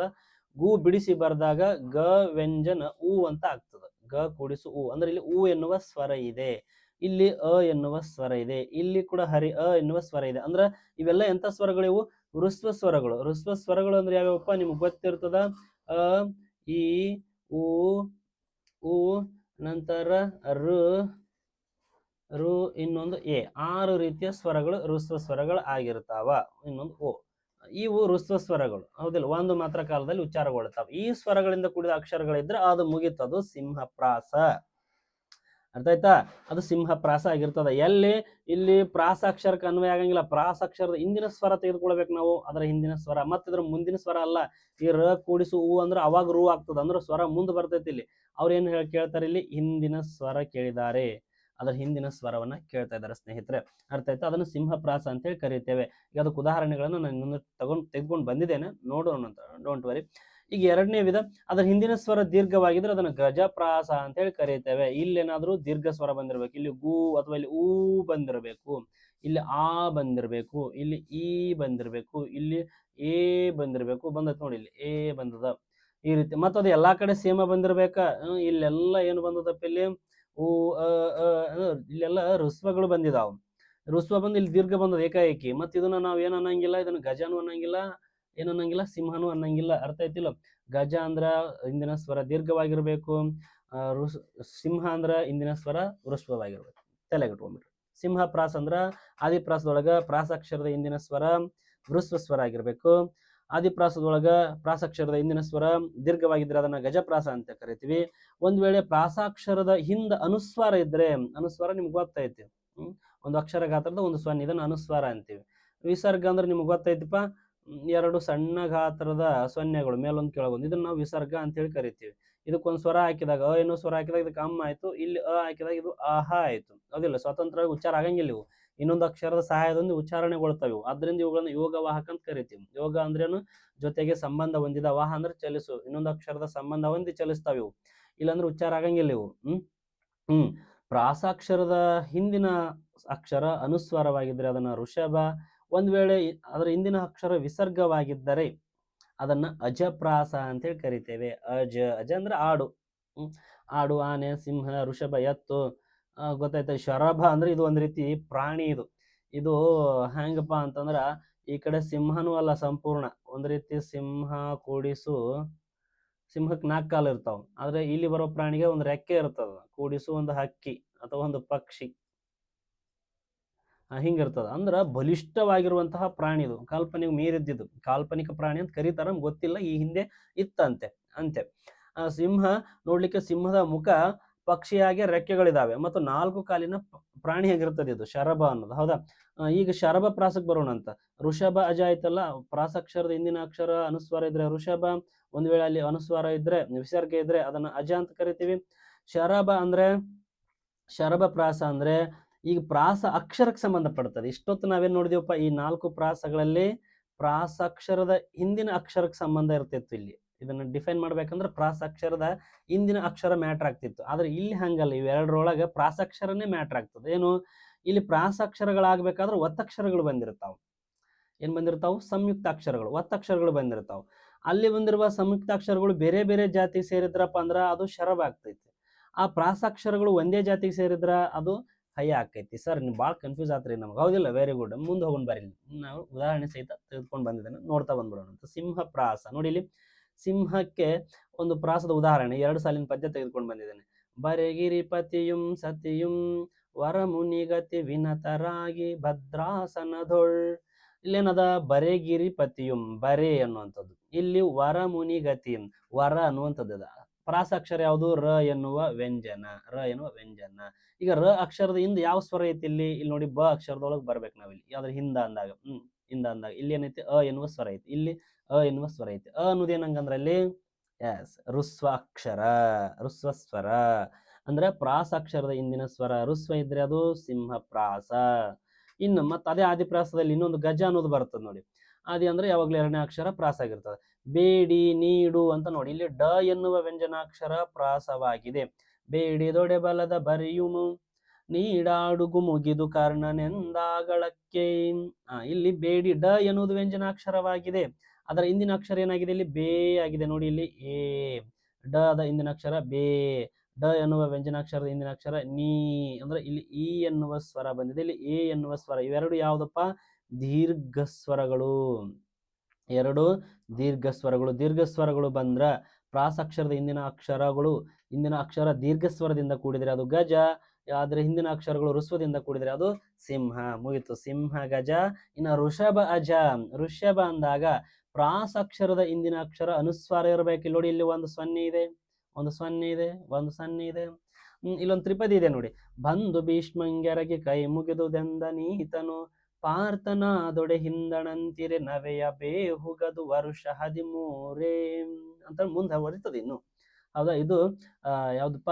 ಷಟ್ಪದಿ. ಇದು ಷಟ್ಪದಿಯ ಪೂರ್ವ ಭಾಗವನ್ನು ತೆಗೆದುಕೊಂಡಿದ್ದಾರೆ. ಇಲ್ಲಿ ಋಷಭ ಪ್ರಾಸ ಅಂದಾಗ ಇಲ್ಲಿ ಏನಾಗ್ತದ? ಪ್ರಾಸಾಕ್ಷರದ ಇಂದಿನ ಅಕ್ಷರ ಅನುಸ್ವಾರದಿಂದ ಕೂಡಿರಬೇಕು. ಪ್ರಾಸಾಕ್ಷರದ ಇಂದಿನ ಅಕ್ಷರ ಅನುಸ್ವಾರದಿಂದ ಕೂಡಿದ್ರೆ ಅದನ್ನ ನಾವು ವೃಷಭ ಪ್ರಾಸ ಅಂತ ಹೇಳಿ ಕರಿತೇವೆ. ಯಾವುದು? ವೃಷಭ ಪ್ರಾಸ. ಅದೇ ರೀತಿಯಾಗಿ ಅಜಪ್ರಾಸ. ಅಹ ಪೊರವನಿವನೆ ಪರಮಯ ಶಹ ಪಾತ್ರ ನೆನಲ್ಕೆ. ಆಹ ಅನ್ನೋದೇನಿಲ್ಲಿ ವಿಸರ್ಗ ಇದೆ. ಇಲ್ಲೇನಿದೆ ಇಲ್ಲಿ ವಿಸರ್ಗ ಇದೆ. ಪ್ರಾಸ ಅಕ್ಷರದ ಹಿಂದಿನ ಅಕ್ಷರ ವಿಸರ್ಗದಿಂದ ಕೂಡಿದ್ರೆ ಅಜ, ಪ್ರಾಸ ಅಕ್ಷರದ ಹಿಂದಿನ ಅಕ್ಷರ ಅನುಸ್ವಾರದಿಂದ ಕೂಡಿದ್ರೆ ಅನುಸ್ವಾರದಿಂದ ಕೂಡಿದ್ರೆ ಅದು ವೃಷಭ. ವೃಷಭ ಅನುಸ್ವಾರ ಅಜ ವಿಸರ್ಗ. ನಾನು ಇದನ್ನ ಹೀಗೆ ನೆನ್ಪಿಟ್ಕೊಂಡಿದ್ದೇನೆ. ಸಿಂಹ ಗಜ, ವೃಷಭ ಅಜ, ಹಯ್ಯ ಶರಭ, ಹಯ್ಯ ಶರಭ ಹಯ್ಯ ಅಂತ ಇಟ್ಕೊಂಡಿದ್ದೇನೆ. ಶರಭ ಇದು 5, ನನ್ನ ಪ್ರಕಾರ ಇದು 6. ಶರಭ ಹಯ್ಯ. ಸಿಂಹ 1, ಗಜ 2, ವೃಷಭ 3, ಅಜ 4, ಶರಭ ಹಯ್ಯ. ಇಲ್ಲಿ ಸಿಂಹದೊಳಗ ಪ್ರಾಸಕ್ಷರದ ಹಿಂದಿನ ಅಕ್ಷರ ವೃಸ್ವವಾಗಿತ್ತು, ಗಜದೊಳಗ ದೀರ್ಘವಾಗಿತ್ತು, ವೃಷಭದೊಳಗ ಹಿಂದಿನ ಅಕ್ಷರ ಅನುಸ್ವಾರದಿಂದ ಕೂಡಿತ್ತು, ಅಜದೊಳಗ ವಿಸರ್ಗದಿಂದ ಕೂಡಿತ್ತು. ಇಲ್ಲಿ ಡಿಫ್ರೆಂಟ್ ಇರ್ತದ ನೋಡಿ. ಇಲ್ಲಿ ಹಯ ಪ್ರಾಸದೊಳಗ ಹಂಗಲ್ಲ. ಹಯ ಮತ್ತು ಶರಭದೊಳಗ ಇಲ್ಲಿ ಏನಾಗ್ತದ ಸ್ನೇಹಿತರೆ, ಪ್ರಾಸಾಕ್ಷರಗಳೇ ವಿಷಯ ಆಗ್ತದೆ. ಇಲ್ಲಿ ಹಿಂದಿನ ಅಕ್ಷರಕ್ಕೆ ಹೋಗಂಗಿಲ್ಲ ನಾವು. ಪ್ರಾಸಾಕ್ಷರ ಯಾವಾಗಲೂ ಆದಿಪ್ರಾಸದಲ್ಲಿ 2ನೇ ಅಕ್ಷರ ಪ್ರಾಸ ಆಗಿರ್ತದೆ, ನಿಮ್ಗೆ ಗೊತ್ತಿರುವಂಥದ್ದು. ಈಗ ಹಯ ಅಂದಾಗ ಇಲ್ಲಿ ಒತ್ತಕ್ಷರ ಇರ್ತಾವ, ಶರಭ ಅಂದಾಗ ಇಲ್ಲಿ ಒತ್ತಕ್ಷರ ಇರ್ತಾವ. ಹಯದೊಳಗೆ ಒತ್ತಕ್ಷರ ಸಜಾತಿ ಸಂಯುಕ್ತಾಕ್ಷರಗಳಾಗಿರ್ತಾವ. ಅಂದ್ರ ಈಗ ಒಂದು ವ್ಯಂಜನಾಕ್ಷರ ಇದೆ ಅಂದ್ರ ಇಲ್ಲಿ ಕ ಐತಪ್ಪ ಅಂತಂದಾಗ ಅದಕ್ಕೆ ಕನ ಅಡಿವತ್ತು ಬಂದಿರಬೇಕು ಆ ಪ್ರಾಸಾಕ್ಷರ. ಅಂದ್ರೆ 2 ವ್ಯಂಜನಾಕ್ಷರಗಳು ಒಂದೇ ಜಾತಿಗೆ ಸೇರಿರ್ಬೇಕು ಇಲ್ಲಿ. ನಿನ್ನವರೆಂದರೆ ಮನ್ನಿಸಿ ಉಡುಗೊರೆ ಬೆನ್ನೊಡೆಯಲು ಹೊರೆಸಿದನು. ನಿನ್ನವರೆಂದರೆ ಮನ್ನಿಸಿ ಉಡುಗೊರೆ ಬೆನ್ನೊಡೆಯಲು ಹೊರೆಸಿದನು. ನಿನ್ನ ನೋಡಿ ನ ಅಡಿವತ್ತು ಬಂದೈತಿ. ಪ್ರಾಸಾಕ್ಷರ 2 ಒಂದೇ ವ್ಯಂಜನಾಕ್ಷರಗಳಾಗಿರೋದ್ರಿಂದ ಅದನ್ನ ಹಯ್ಯ ಅಂದ್ವಿ. ಚಂದ್ರಿಕೆಯಿಂದಂ ದ್ರವೀಪ ಚಂದ್ರೋಪಲದಂತೆ ನಿನ್ನ ಗುಣ. ನೋಡಿ ಚಂದ್ರಿಕೆ ದ ಇಲ್ಲಿ ಏನಾಗಿದೆ ಶರಭದೊಳಗ ದ ಎನ್ನುವ ವ್ಯಂಜನಾಕ್ಷರಕ್ಕೆ ರ ಎನ್ನುವ ವ್ಯಂಜನಾಕ್ಷರ ಸೇರ್ಕೊಂಡಿದೆ. ಇಲ್ಲಿ ದ ಕೂಡಿಸು ರ ಬಂದದ, ಇಲ್ಲಿ ನ ಕೂಡಿಸು ನ ಬಂದದ. ಸಜಾತಿ ಸಂಯುಕ್ತಾಕ್ಷರಗಳು ಬಂದ್ರ ಹಯ, ವಿಜಾತಿ ಸಂಯುಕ್ತಾಕ್ಷರಗಳು ಬಂದ್ರ ಶರಭ. ಮುಗಿದು ಹೋಯ್ತು. ಅರ್ಥ ಐತೇನಪ್ಪ ಪ್ರಾಸ? Very good. ಮುಂದೆ ಹೋಗೋಣ. ಇನ್ನೊಂದು ಪ್ರಾಸ ಕಂಪ್ಲೀಟ್ ಆಯ್ತು ಅಂತ ಅನ್ಕೊಂಡಿದ್ದೇನೆ. ಯಾಕಂದ್ರೆ ಪ್ರಾಸದಲ್ಲಿ ಏನು ಇಲ್ಲ ಅಂತದ್ದು. ಪ್ರಾಸ ಆದಿ ಮಧ್ಯ ಅಂತ್ಯ ಪ್ರಾಸ ಬರ್ತದ. ಆದಿ ಪ್ರಾಸ ಅಂದ್ರೆ ಕಾವ್ಯದ ಪ್ರತಿ ಸಾಲಿನಲ್ಲಿ 2ನೇ ಅಕ್ಷರ ಇಲ್ಲಿ ಇರ್ತದಲ್ಲ, ಈ ಅಕ್ಷರ ಪ್ರಾಸ ಆಗ್ತದ. ಇಲ್ಲಿ ನಾವು 6 ಟೈಪ್ ನೋಡ್ತೇವೆ. ಶರಭ ಮೊದಲನೇದು ಯಾವ್ದಪ್ಪ? ಸಿಂಹ ಗಜ, ವೃಷಭ ಹಯ, ಶರಭ ವೃಷಭ ಅಜ, ಶರಭ ಹಯ. ಇಲ್ಲಿ ಹಿಂದಿನ ಅಕ್ಷರ ವೃಸ್ವವಾಗಿರ್ತದೆ, ಇಲ್ಲಿ ಹಿಂದಿನ ಅಕ್ಷರ ದೀರ್ಘವಾಗಿರ್ತದ. ಇನ್ನು ವೃಷಭ ಅಂತ ಬಂದಾಗ ಪ್ರಾಸಾಕ್ಷರದ ಹಿಂದಿನ ಅಕ್ಷರ ಅನುಸ್ವಾರ ಆಗಿರ್ತದ. ಅಜ ಅಂತ ಬಂದಾಗ ವಿಸರ್ಗ ಆಗಿರ್ತದ. ಇನ್ನು ಮತ್ತು ಉಳಿದಿದ್ದು ಯಾವ್ದಪ್ಪ? ಶರಭ ಮತ್ತು ಹಯ. ಅಲ್ಲಿ ವೃಷಭ ಅಜ ಆಯ್ತು, ಇಲ್ಲಿ ಶರಭ ಹಯ. ಶರಭ ಅಂದಾಗ ಪ್ರಾಸಾಕ್ಷರದ ಹಿಂದಿನ ಅಕ್ಷರ ವಿಜಾತಿ ಆಗಿರ್ತದ, ಹಯ ಅಂದಾಗ ಸಜಾತಿ ಆಗಿರ್ತದ. ಮುಗಿದು ಹೋಯ್ತು. ಈಗ ಯತಿ ಅಂತ ಬರೋಣ ಅಂತ. ಯತಿ ಅಂದ್ರೆ ಏನು? ರಿದಮ್ ಅಂತೀರ ನೀವು. ಲಯ ಅಂದ್ರೆ ರಿದಮ್, ಯತಿ ಅಂದ್ರೆ ಬೇರೆ. ಇಲ್ಲಿ ಪದ್ಯವನ್ನ ನಾವೀಗ ಓದ್ತಾ ಇರ್ತೇವಲ್ಲ, ಅರ್ಥಕ್ಕೆ ಲೋಪ ಬಾರದಂತೆ ಉಸಿರನ್ನ ನಿಲ್ಲಿಸುವ ಸ್ಥಳದೊಳಗ, ಉಸಿರನ್ನ ತೆಗೆದುಕೊಳ್ಳುವ ಸ್ಥಳದೊಳಗ ಆ ಸ್ಥಳವನ್ನ ನಾವು ಯತಿ ಅಂತೇಳಿ ಕರಿತೇವೆ. ಒಂದು ಉದಾಹರಣೆ ಇದೆ ನೋಡಿ ಇಲ್ಲಿ. ಆರವರಂ ನಿರ್ಜಿತ ಕಂಠೀರವರವಮಂ ನಿರಸ್ತ ಘನ ಕೋಪಾರುಣಂ. ನೋಡಿ, ನಿರಸ್ತ ಘನರವಂ ಕೋಪಾರುಣ ನೇತ್ರಂ ಕೇಳ್ದ ನೀರೊಳಗಿರ್ದುಂ ಬೆಮರ್ತನುರಗ ಪತಾಕಂ. ಇಲ್ಲೇನಾಗಿದೆ? ಆರವಮಂ ನಿರ್ಜೀತ ಕಂಠೀರವರವಮಂ ನಿರಸ್ತ ಘನರವಮಂ ಕೋಪಾರುಣ ನೇತ್ರಂ ಕೇಳ್ದ ನೀರೊಳಗಿರ್ದುಂ ಬೆಮರ್ತನುರಗ ಪತಾಕಂ. ಕಂದ ಪದ್ಯ ಇದೆ ಸ್ನೇಹಿತರೆ. ನಾನು ಈಗ ಪದ್ಯವನ್ನು ವಾಚನ ಮಾಡಬೇಕಾದಾಗ ಕೆಲವು ಕಡೆ ಉಸಿರನ್ನು ನಿಲ್ಲಿಸ್ತಾ ಇದ್ದೆ. ಅರ್ಥ ಅಲ್ಲಿ ಕೆಡ್ತಾ ಇರ್ಲಿಲ್ಲ. ಅದನ್ನೇ ನಾವು ಏನಂತ ಕರಿತೀವಿ? ಯತಿ ಅಂತೇಳಿ ಕರಿತೇವೆ. ಏನಂತ ಕರಿತೀವಪ್ಪ? ಯತಿ ಅಂತ ಕರಿತೇವೆ. ಸರ್ ನಮ್ಗೆ ಇನ್ನೂ ಅರ್ಥ ಆಗ್ಲಿಲ್ಲ ಸರ್. ನೋಡಿ ಸ್ನೇಹಿತರೆ, ಯತಿ ಅಂದ್ರೆ ಇನ್ನೂ ಸಂಕ್ಷಿಪ್ತವಾಗಿ ಹೇಳ್ತೇನೆ. ಯಾವುದೋ ಒಂದು ಪದ್ಯ ಅಥವಾ ಯಾವ್ದಾದ್ರು ಒಂದು ವಾಚನ ಮಾಡ್ಬೇಕಾದಾಗ, ಓದಬೇಕಾದಾಗ ಉಸಿರನ್ನ ನಿಲ್ಲಿಸುವ ಜಾಗಕ್ಕೆ ನಾವು ಯತಿ ಅಂತ ಹೇಳಿ ಕರಿತೇವೆ. ಇನ್ನೊಂದು ಸಂಕ್ಷಿಪ್ತ ಉದಾಹರಣೆ ಹೇಳೋದಾದ್ರ, ನೀವು ಯಾವ್ದೋ ಒಂದು ವೇದಿಕೆಯಲ್ಲಿ ಹೇಳ್ತಾ ಇರ್ತೀರಿ, ಅವ್ರ ಜೊತೆ ಮಾತಾಡ್ತಿರ್ತೀರಿ. ಕಮಲಾ ಬಾಯಿಯಲ್ಲಿ ಕೂತ್ಕೊಂಡಿರ್ತಾಳ, ಅವ್ರನ್ನ ಪರಿಚಯ ಮಾಡ್ಕೊಳ್ತಿರ್ತೀರಿ. ಆಕೆ ಪೂರ್ಣ ಹೆಸರು ಕಮಲಾಬಾಯಿ ತೇರದಾಳ್ ಅಂತ ಆಗಿರ್ತದ. ನೀವೇನ್ ಮಾಡ್ತೀರಿ? ಇಲ್ಲಿ ಎತ್ತಿ ಕೊಡ್ಬೇಕು. ಎಲ್ಲಿ ಎತ್ತಿ ಕೊಡ್ತೀರಿ? ಕಮಲಾಬಾಯಿ ಅದಾದ ನಂತರ ತೇರದಾಳ್ ಅನ್ನೋದು ಆಕೆ ಅಡ್ಡ ಹೆಸರಾಗಿರ್ತದ. ಕಮಲಾಬಾಯಿ ತೇರದಾಳ್ ಇವ್ರು ನಮ್ಮ ಮುಂದಿಗಿದ್ದಾರೆ ಅಂತ ಇರ್ತೀರಿ. ಕಮಲಾಬಾಯಿ ತೇರದಾಳ್. ಕಮಲಾಬಾಯಿ ಆದ ನಂತರ ನೀವೇನು ಉಸಿರು ನಿಲ್ಲಿಸಿದ್ರಲ್ಲ, ಅದನ್ನ ಯತಿ ಅಂತ ಕರಿತೀವಿ. ಅದೇ ಯತಿಯನ್ನ ನೀವು ಇಲ್ಲಿ ಕೊಟ್ರ ಹೆಂಗಾಗ್ತದ? ಕಮಲಾ ಬಾಯಿ ತೆರೆದಾಳ್ ಅಂದ್ರ ಕಮಲಾ ಬಾಯಿ ತೆರೆದಾಳ್. ಏನೋ ವಾಚಿಸಿದ್ರಿ ಹೇಳಿಬಿಟ್ರಿ, ಅದ್ರ ಅರ್ಥ ಎಷ್ಟು ಭಾಸ ಆಯ್ತು, ಕಮಲ ಅನ್ನಕ್ಕೆ ಬಾಯಿ ತೆರ್ಗೊಂಡ್ ಕುಂತಾಳ ಅನ್ನೋಂಗ್ ಆಗ್ತೈತೆ, ಹೌದಿಲ್ಲ? ಇದನ್ನ ನಾವು ಯತಿ ಅಂತ ಕರಿತೀವಿ. ಆದ್ರೆ ಇದು ಯತಿ ಆಗಂಗಿಲ್ಲ. ಯತಿ ಎಲ್ಲಿ ಕೊಡ್ಬೇಕ? ಅರ್ಥ ಕೆಡದಿದ್ದ ಪಕ್ಷದಲ್ಲಿ ಯತಿಯನ್ನ ಕೊಡ್ಬೇಕ. ಅದು ನಾವಿಲ್ಲಿ ಪದ್ಯಕ್ಕೆ ಅನ್ವಯ ಮಾಡ್ಕೊಳ್ಬೇಕು. ಯಾಕಂದ್ರೆ ಯತಿ ಪದ್ಯದೊಳಗೆ ಬರ್ತದೆ, ಗದ್ಯದೊಳಗೆ ಬರಂಗಿಲ್ಲ. ನಾನು ಉದಾಹರಣೆಗೆ ಹೇಳಿದೆ ಅಷ್ಟೇ, ನಿಮಗೆ ಇನ್ನು ಸಂಕ್ಷಿಪ್ತವಾಗಿ ಅರ್ಥ ಆಗ್ಲಿ ಅಂತ. ಪದ್ಯವನ್ನು ವಾಚನ ಮಾಡ್ಬೇಕಾದಾಗ ನಾವು ಇಲ್ಲಿ ನಿಲ್ಲಿಸ್ಬಿಟ್ಟಿವಪ್ಪ, ಇಲ್ಲಿ ಕೊನೆ ಸಾಲ ಇತ್ತಡಿ, ಸಾಲಿನ ಕೊನೆಗೆ ಯತಿ ಕೊಡ್ಬೇಕು ಅಂತ ಹೇಳ್ಯಾರ ಅಂತೇಳಿ ರವಮಂ ನಿರ್ಜಿತ ಖಂ ಅಂದ ಆಮೇಲೆ ಠಿ ರವಮಂ ಅಂದ್ರೆ ಅರ್ಥ ಕೆಡ್ತೈತಿ. ಯಾಕಂದ್ರೆ ಇದು ಎರಡು ಅಕ್ಷರಗಳು ಒಂದೇ ಪದದೊಳಗೆ ಬರ್ತಾವ. ಕಂಠೀರವ ಅನ್ಬೇಕು ನಾವಲ್ಲಿ. ಅರ್ಥ ಆಯ್ತಿಲ್ಲ? ನಮ್ಮ ಲಾಕ್ಷಣಿಕಾರರು ಹಂಗ ಹೇಳ್ತಾರೆ, ಪದ್ಯದ ಪ್ರತಿ ಸಾಲಿನ ಕೊನೆಯ ಭಾಗದೊಳಗೆ ಯತಿ ಬರ್ಬೇಕು ಅಂತ ಹೇಳ್ತಾರೆ. ಆದ್ರೆ ಕೆಲವು ಲಾಕ್ಷಣಿಕಾರರು ಯತಿಯನ್ನ ಮಧ್ಯದಲ್ಲಿ ಕೊಡಬಹುದು ಅಂತೇಳಿ ಸಾಬೀತು ಮಾಡಿದಾರೆ. ನಮ್ಮ ರನ್ನ ನೋಡಿ, ಇಲ್ಲಿ ಗದಾ ಯುದ್ಧದೊಳಗೆ ತಗೊಂಡ್ಬಂದಿದ್ದೀನಿ ಈ ಪದ್ಯವನ್ನ. ಆರವರಂ ನಿರ್ಜಿತ ಕಂಠೀರವಂ ಅಂತ ಹೇಳ್ತೇವೆ, ಹೌದಿಲ್ಲ? ಯತಿ ಅರ್ಥ ಐತೇನಪ್ಪ? ಉಸಿರ ಪದ್ಯವನ್ನು ವಾಚನ ಮಾಡ್ಬೇಕಾದ ಸಂದರ್ಭದೊಳಗ ಅರ್ಥಕ್ಕೆ ಲೋಪ ಆಗ್ಲಾರ್ದಂಗ ಉಸಿರನ್ನ ನಿಲ್ಲಿಸುವ ಅಥವಾ ತೆಗೆದುಕೊಳ್ಳುವ ತಾಣಕ್ಕೆ ಯತಿ ಅಂತ ಕರಿತೀವಿ. ಸಮಸ್ಯೆ ಏನು ಗೊತ್ತಾ? ನಮ್ಮ ಪರೀಕ್ಷೆಯಲ್ಲಿ ಪ್ರಶ್ನೆಗಳನ್ನ ಕೇಳೋದು ಯತಿ ಅಂದ್ರೆ ಏನು ಅಂತ ಅಲ್ಲ. ಯತಿ ಕುರಿತಂತೆ ಯಾರ್ಯಾರು ಮಾತಾಡ್ಯಾರಪ್ಪ ಅಂತ ಪ್ರಶ್ನೆಗಳನ್ನ ಕೇಳ್ಯಾನ. ಯಾರ್ಯಾರ ಕುರಿತು ಏನೇನ್ ಮಾತಾಡ್ಯಾರ, ಯತಿ ಅರ್ಥ ಏನೇನ್ ಹೇಳ್ಯಾರ ಅಂತ. ನಮ್ಮ ಕನ್ನಡದ ಆದಿ ಗ್ರಂಥ ಲಾಕ್ಷಣಿಕ ಗ್ರಂಥ ಅದ್ರೊಳಗೆ ಕವಿರಾಜ ಮಾರ್ಗದೊಳಗೆ ಹೇಳ್ಬಿಟ್ಟಾನ, ಯತಿ ಎಂಬುದು ಸೇರುವ ತಾಣಂ, ಯತಿ ಅನ್ನೋದು ಉಸಿರನ್ನ ನಿಲ್ಲಿಸುವ ತಾಣ ಅಂತ ಹೇಳ್ಯಾನ. ಯತಿ ಅನ್ನೋದು ಉಸಿರನ್ನ ನಿಲ್ಲಿಸುವಂತ ತಾಣ. ಇದನ್ನ ನೀವು ಕಡ್ಡಾಯವಾಗಿ ನೆನಪಿಟ್ಕೊಳ್ಳೇಬೇಕು, ಪರೀಕ್ಷೆಗೆ ಬಂದೇ ಬರ್ತದೆ. ನಾಗವರ್ಮ, ಒಂದನೇ ನಾಗವರ್ಮ, ಎರಡನೇ ನಾಗವರ್ಮ. ಇಲ್ಲಪ್ಪ ಅಂತಂದ್ರ ಯಾರು? ನಮ್ಮ ಪ್ರಸಿದ್ಧ ಲಾಕ್ಷಣಿಕಾರ ಶ್ರೀ ವಿಜಯ, ಕವಿರಾಜ ಮಾರ್ಗನ ಕರ್ತೃ. ಅರ್ಥ ಆಯ್ತಾ? ಅವನ ಪ್ರಕಾರ ಯತಿ ಎಂಬುದು ಉಸಿರುವ ತಾಣಂ, ಯತಿ ಅನ್ನೋದು ಉಸಿರನ್ನು ನಿಲ್ಲಿಸುವ ತಾಣ ಅಂತ ಹೇಳ್ತಾನೆ. ನಾಗವರ್ಮ ಒಂದೇ ನಾಗವರ್ಮ ಬರ್ತಾನ, ಆತೇನ್ ಹೇಳ್ತಾನ? ಯತಿ ಎಂಬುದು ಗಣ ನಿಯಮ ಪ್ರತತಿಗೂ ಸುಧಾಣಂ. ನೋಡಿ, ಇಲ್ಲಿ ಉಸಿರ್ಧಾಣಂ ಅಂತ ಹೇಳ್ತಾನಂತ. ಇಲ್ಲಿ ಉಸಿರ್ಧಾಣಂ, ಗಣ ನಿಯಮ ಪ್ರತತಿಗೆ ಉಸಿರ್ಧಾಣಂ. ಉಸಿರು ನಿಲ್ಲಿಸ್ತೀವಿ, ಆದ್ರೆ ನಿಯಮಕ್ಕೆ ಅನುಗುಣವಾಗಿ ನಿಲ್ಲಿಸ್ತೀವಿ. ಇಲ್ಲಿ ಗಣ ಬಂದಿರ್ಬೇಕು, ಗಣದ ನಿಯಮ ಇರಬೇಕು ಅಂತ ಹೇಳ್ತಾನೆ. ಯಾರು? ನಾಗವರ್ಮ ಹೇಳ್ತಾನೆ. ಯಾಕಂದ್ರೆ ಗಣಗಳಂತ ಬಂದಾಗ ಮುಂದೆ ಬರ್ತೈತಿ, ಗಣಗಳಂದ್ರೆ ಏನು, ಯಾವ್ಯಾವ ಗಣ ಹೆಂಗ್ ಬರ್ತೈತಿ, ಅದ್ರ ಬಗ್ಗೆ ನಾನು ಡಿಟೇಲ್ ಆಗಿ ಹೇಳ್ತಾ ಹೋಗ್ತೀನಂತ. ಅವನ ಪ್ರಕಾರ ಯತಿ ಅಂದ್ರೆ ಏನಪ್ಪ? ಇಲ್ಲಿ ಗಣ ನಿಯಮಗಳಿಗೆ ಅನುಗುಣವಾಗಿ ಉಸಿರನ್ನ ನಿಲ್ಲಿಸ್ಬೇಕು ಅಂತ ಹೇಳ್ತಾನೆ. ನಿಮ್ಗ ಇದೇ ವಾಕ್ಯವನ್ನ ಕಂಠಪಾಠ ಮಾಡ್ಕೊಂಡು ಹೋದ್ರೆ, ಪ್ರಶ್ನೆ ಕಂಠಪಾಠದ ಮಾಡ್ಕೊಂಡು ಹೋಗಿರ್ತೀರಿ ಅಂತ ಅವ್ನಿಗೆ ಗೊತ್ತಾಗ್ತದ. ಅವನ ವಾಕ್ಯವನ್ನ ಹೊಸಗನ್ನಡದಲ್ಲಿ ಅಪ್ಲೈ ಮಾಡಿ ಕೊಟ್ರೆ ಏನ್ ಮಾಡ್ತೀರಿ? ಯತಿ ಎಂಬುದು ಉಸಿರು ನಿಲ್ಲಿಸುವ ತಾಣ ಅಂದವರು ಅಂತ ಹೇಳಿ ಕೊಟ್ರೆ, ಅಯ್ಯೋ ಏನೋ ಹೇಳಿದ್ನಪ್ಪ, ಕವಿರಾಜ ಮಾರ್ಗದ ಆಪ್ಷನ್ ಐತಿ, ನಾವು ಓದಿದ್ ಬೇರೆ ಐತಿ, ಅಲ್ಲಿ ಬಿಡುವುದು ಅನ್ನಂಗಿಲ್ಲ. ಅರ್ಥ ಮಾಡ್ಕೊಂಡಿರ್ಬೇಕು, ಯತಿ ಎಂಬುದು ಉಸಿರು ನಿಲ್ಲಿಸುವ ತಾಣ ತಿಳ್ಕೊಂಡಿರ್ಬೇಕು. ಒಂದನೇ ನಾಗವರ್ಮ ಹೇಳ್ತಾನ, ಯತಿ ಎಂಬುದು ಗಣ ನಿಯಮ ಪ್ರತತಿಗೂ ಉಸಿರ್ಧಾಣಂ, ಉಸಿರು ನಿಲ್ಲಿಸುವ ತಾಣ, ಆದ್ರೆ ಗಣ ನಿಯಮಗಳಿಗೆ ಅನುಗುಣವಾಗಿ ಅಂತ ಹೇಳ್ತಾನೆ. ಪಿಂಗಲ ಬರ್ತಾನೆ. ಈ ಪಿಂಗಲ ಬೇರೆ ಯಾರು ಅಲ್ಲ, ಈ ಪಿಂಗಲನ ಕೃತಿಯನ್ನೇ ಆಕಾರವಾಗಿ ಇಟ್ಕೊಂಡು ನಮ್ಮ ನಾಗವರ್ಮ ಚಂದೋಂಬುದಿ ಅಂತ ಹೇಳಿ ಕೃತಿ ಬರ್ದಾನ. ಒಂದನೇ ನಾಗವರ್ಮ ಯಾವ್ದಪ್ಪ? ಚಂದೋಂಬುದಿ ಅಂತ ಹೇಳಿ. ಯಾರ್ದದು? ಈ ಪಿಂಗಲನ ಕೃತಿಯನ್ನು ಇಟ್ಕೊಂಡ ಆಕಾರವಾಗಿ ಇಟ್ಕೊಂಡ ಪಿಂಗಲ ಹೇಳ್ತಾನೆ ಯತಿ ಬಗ್ಗೆ, ಯತಿರ್ವಿಚ್ಛೇದ. ವಿಚ್ಛೇದ ಅಂದ್ರೆ ವಿಭಾಗ ಮಾಡುವಂಥದ್ದು. ಯತಿ ಯಾವಾಗ್ಲೂ ವಿಚ್ಛೇದ ಮಾಡ್ತದೆ, ಎರಡು ಪದ ಎರಡು ವಾಕ್ಯ ಏನೋ ಗೊತ್ತಿಲ್ಲ, ಬಟ್ ಯತಿ ಅರ್ಥ ಏನು ಪಿಂಗಲನ ಪ್ರಕಾರ? ಯತಿರ್ವಿಚ್ಛೇದ. ಜಯದೇವ ಹೇಳ್ತಾನೆ, ವಿರಾಮೋ ಯತಿ ರೀತಿ. ಯತಿಯ ರೀತಿ ಏನು, ಯತಿಯ ಕರ್ತವ್ಯ ಏನು? ವಿರಾಮವನ್ನು ಕೊಡೋದು ಯತಿಯ ಕರ್ತವ್ಯ ಅಂತ ಜಯದೇವ ಹೇಳ್ತಾನೆ. ಅಂದ್ರೆ ಎಲ್ಲವೂ ಒಂದೇ ಅರ್ಥ, ಬೇರೆ ಬೇರೆ ದೃಷ್ಟಿಕೋನದಲ್ಲಿ ದಾರಿಯಲ್ಲಿ ಹೇಳ್ತಾ ಬರ್ತಿದ್ದಾರೆ ಜಯದೇವ. ಇವನು ಕೂಡ ಕನ್ನಡ ಮತ್ತು ಸಂಸ್ಕೃತ ಎರಡೂ ಭಾಷೆಗಳಲ್ಲಿ ಕೃತಿಯನ್ನ ರಚನೆ ಮಾಡಿದಂತಹ ವ್ಯಕ್ತಿ. ನಮ್ಮ ಜಯದೇವ ಸಂಸ್ಕೃತದ ಒಂದು ಚಂದೋ ಗ್ರಂಥವನ್ನು ಕೊಟ್ಟಿದ್ದಾನೆ ನಮಗೆ. ಅದರ ಆಕಾರವಾಗಿ ಇಟ್ಕೊಂಡು ಸಾಕಷ್ಟು ಜನ ನಮ್ಮಲ್ಲಿ ಜಯಕೀರ್ತಿಯನ್ನು ಇಟ್ಕೊಂಡು ಕೃತಿಯನ್ನ ರಚನೆ ಮಾಡಿದ್ದಾರೆ.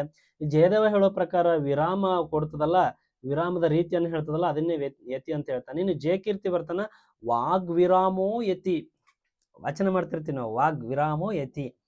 ವಾಚನ ಮಾಡ್ಬೇಕಾದಾಗ ವಿರಾಮ ಬರ್ತದಲ್ಲ, ಅದನ್ನೇ ಯತಿ ಅಂತೇಳಿ ಹೇಳ್ತಾನೆ ಜಯಕೀರ್ತಿ. ಹೌದಾ?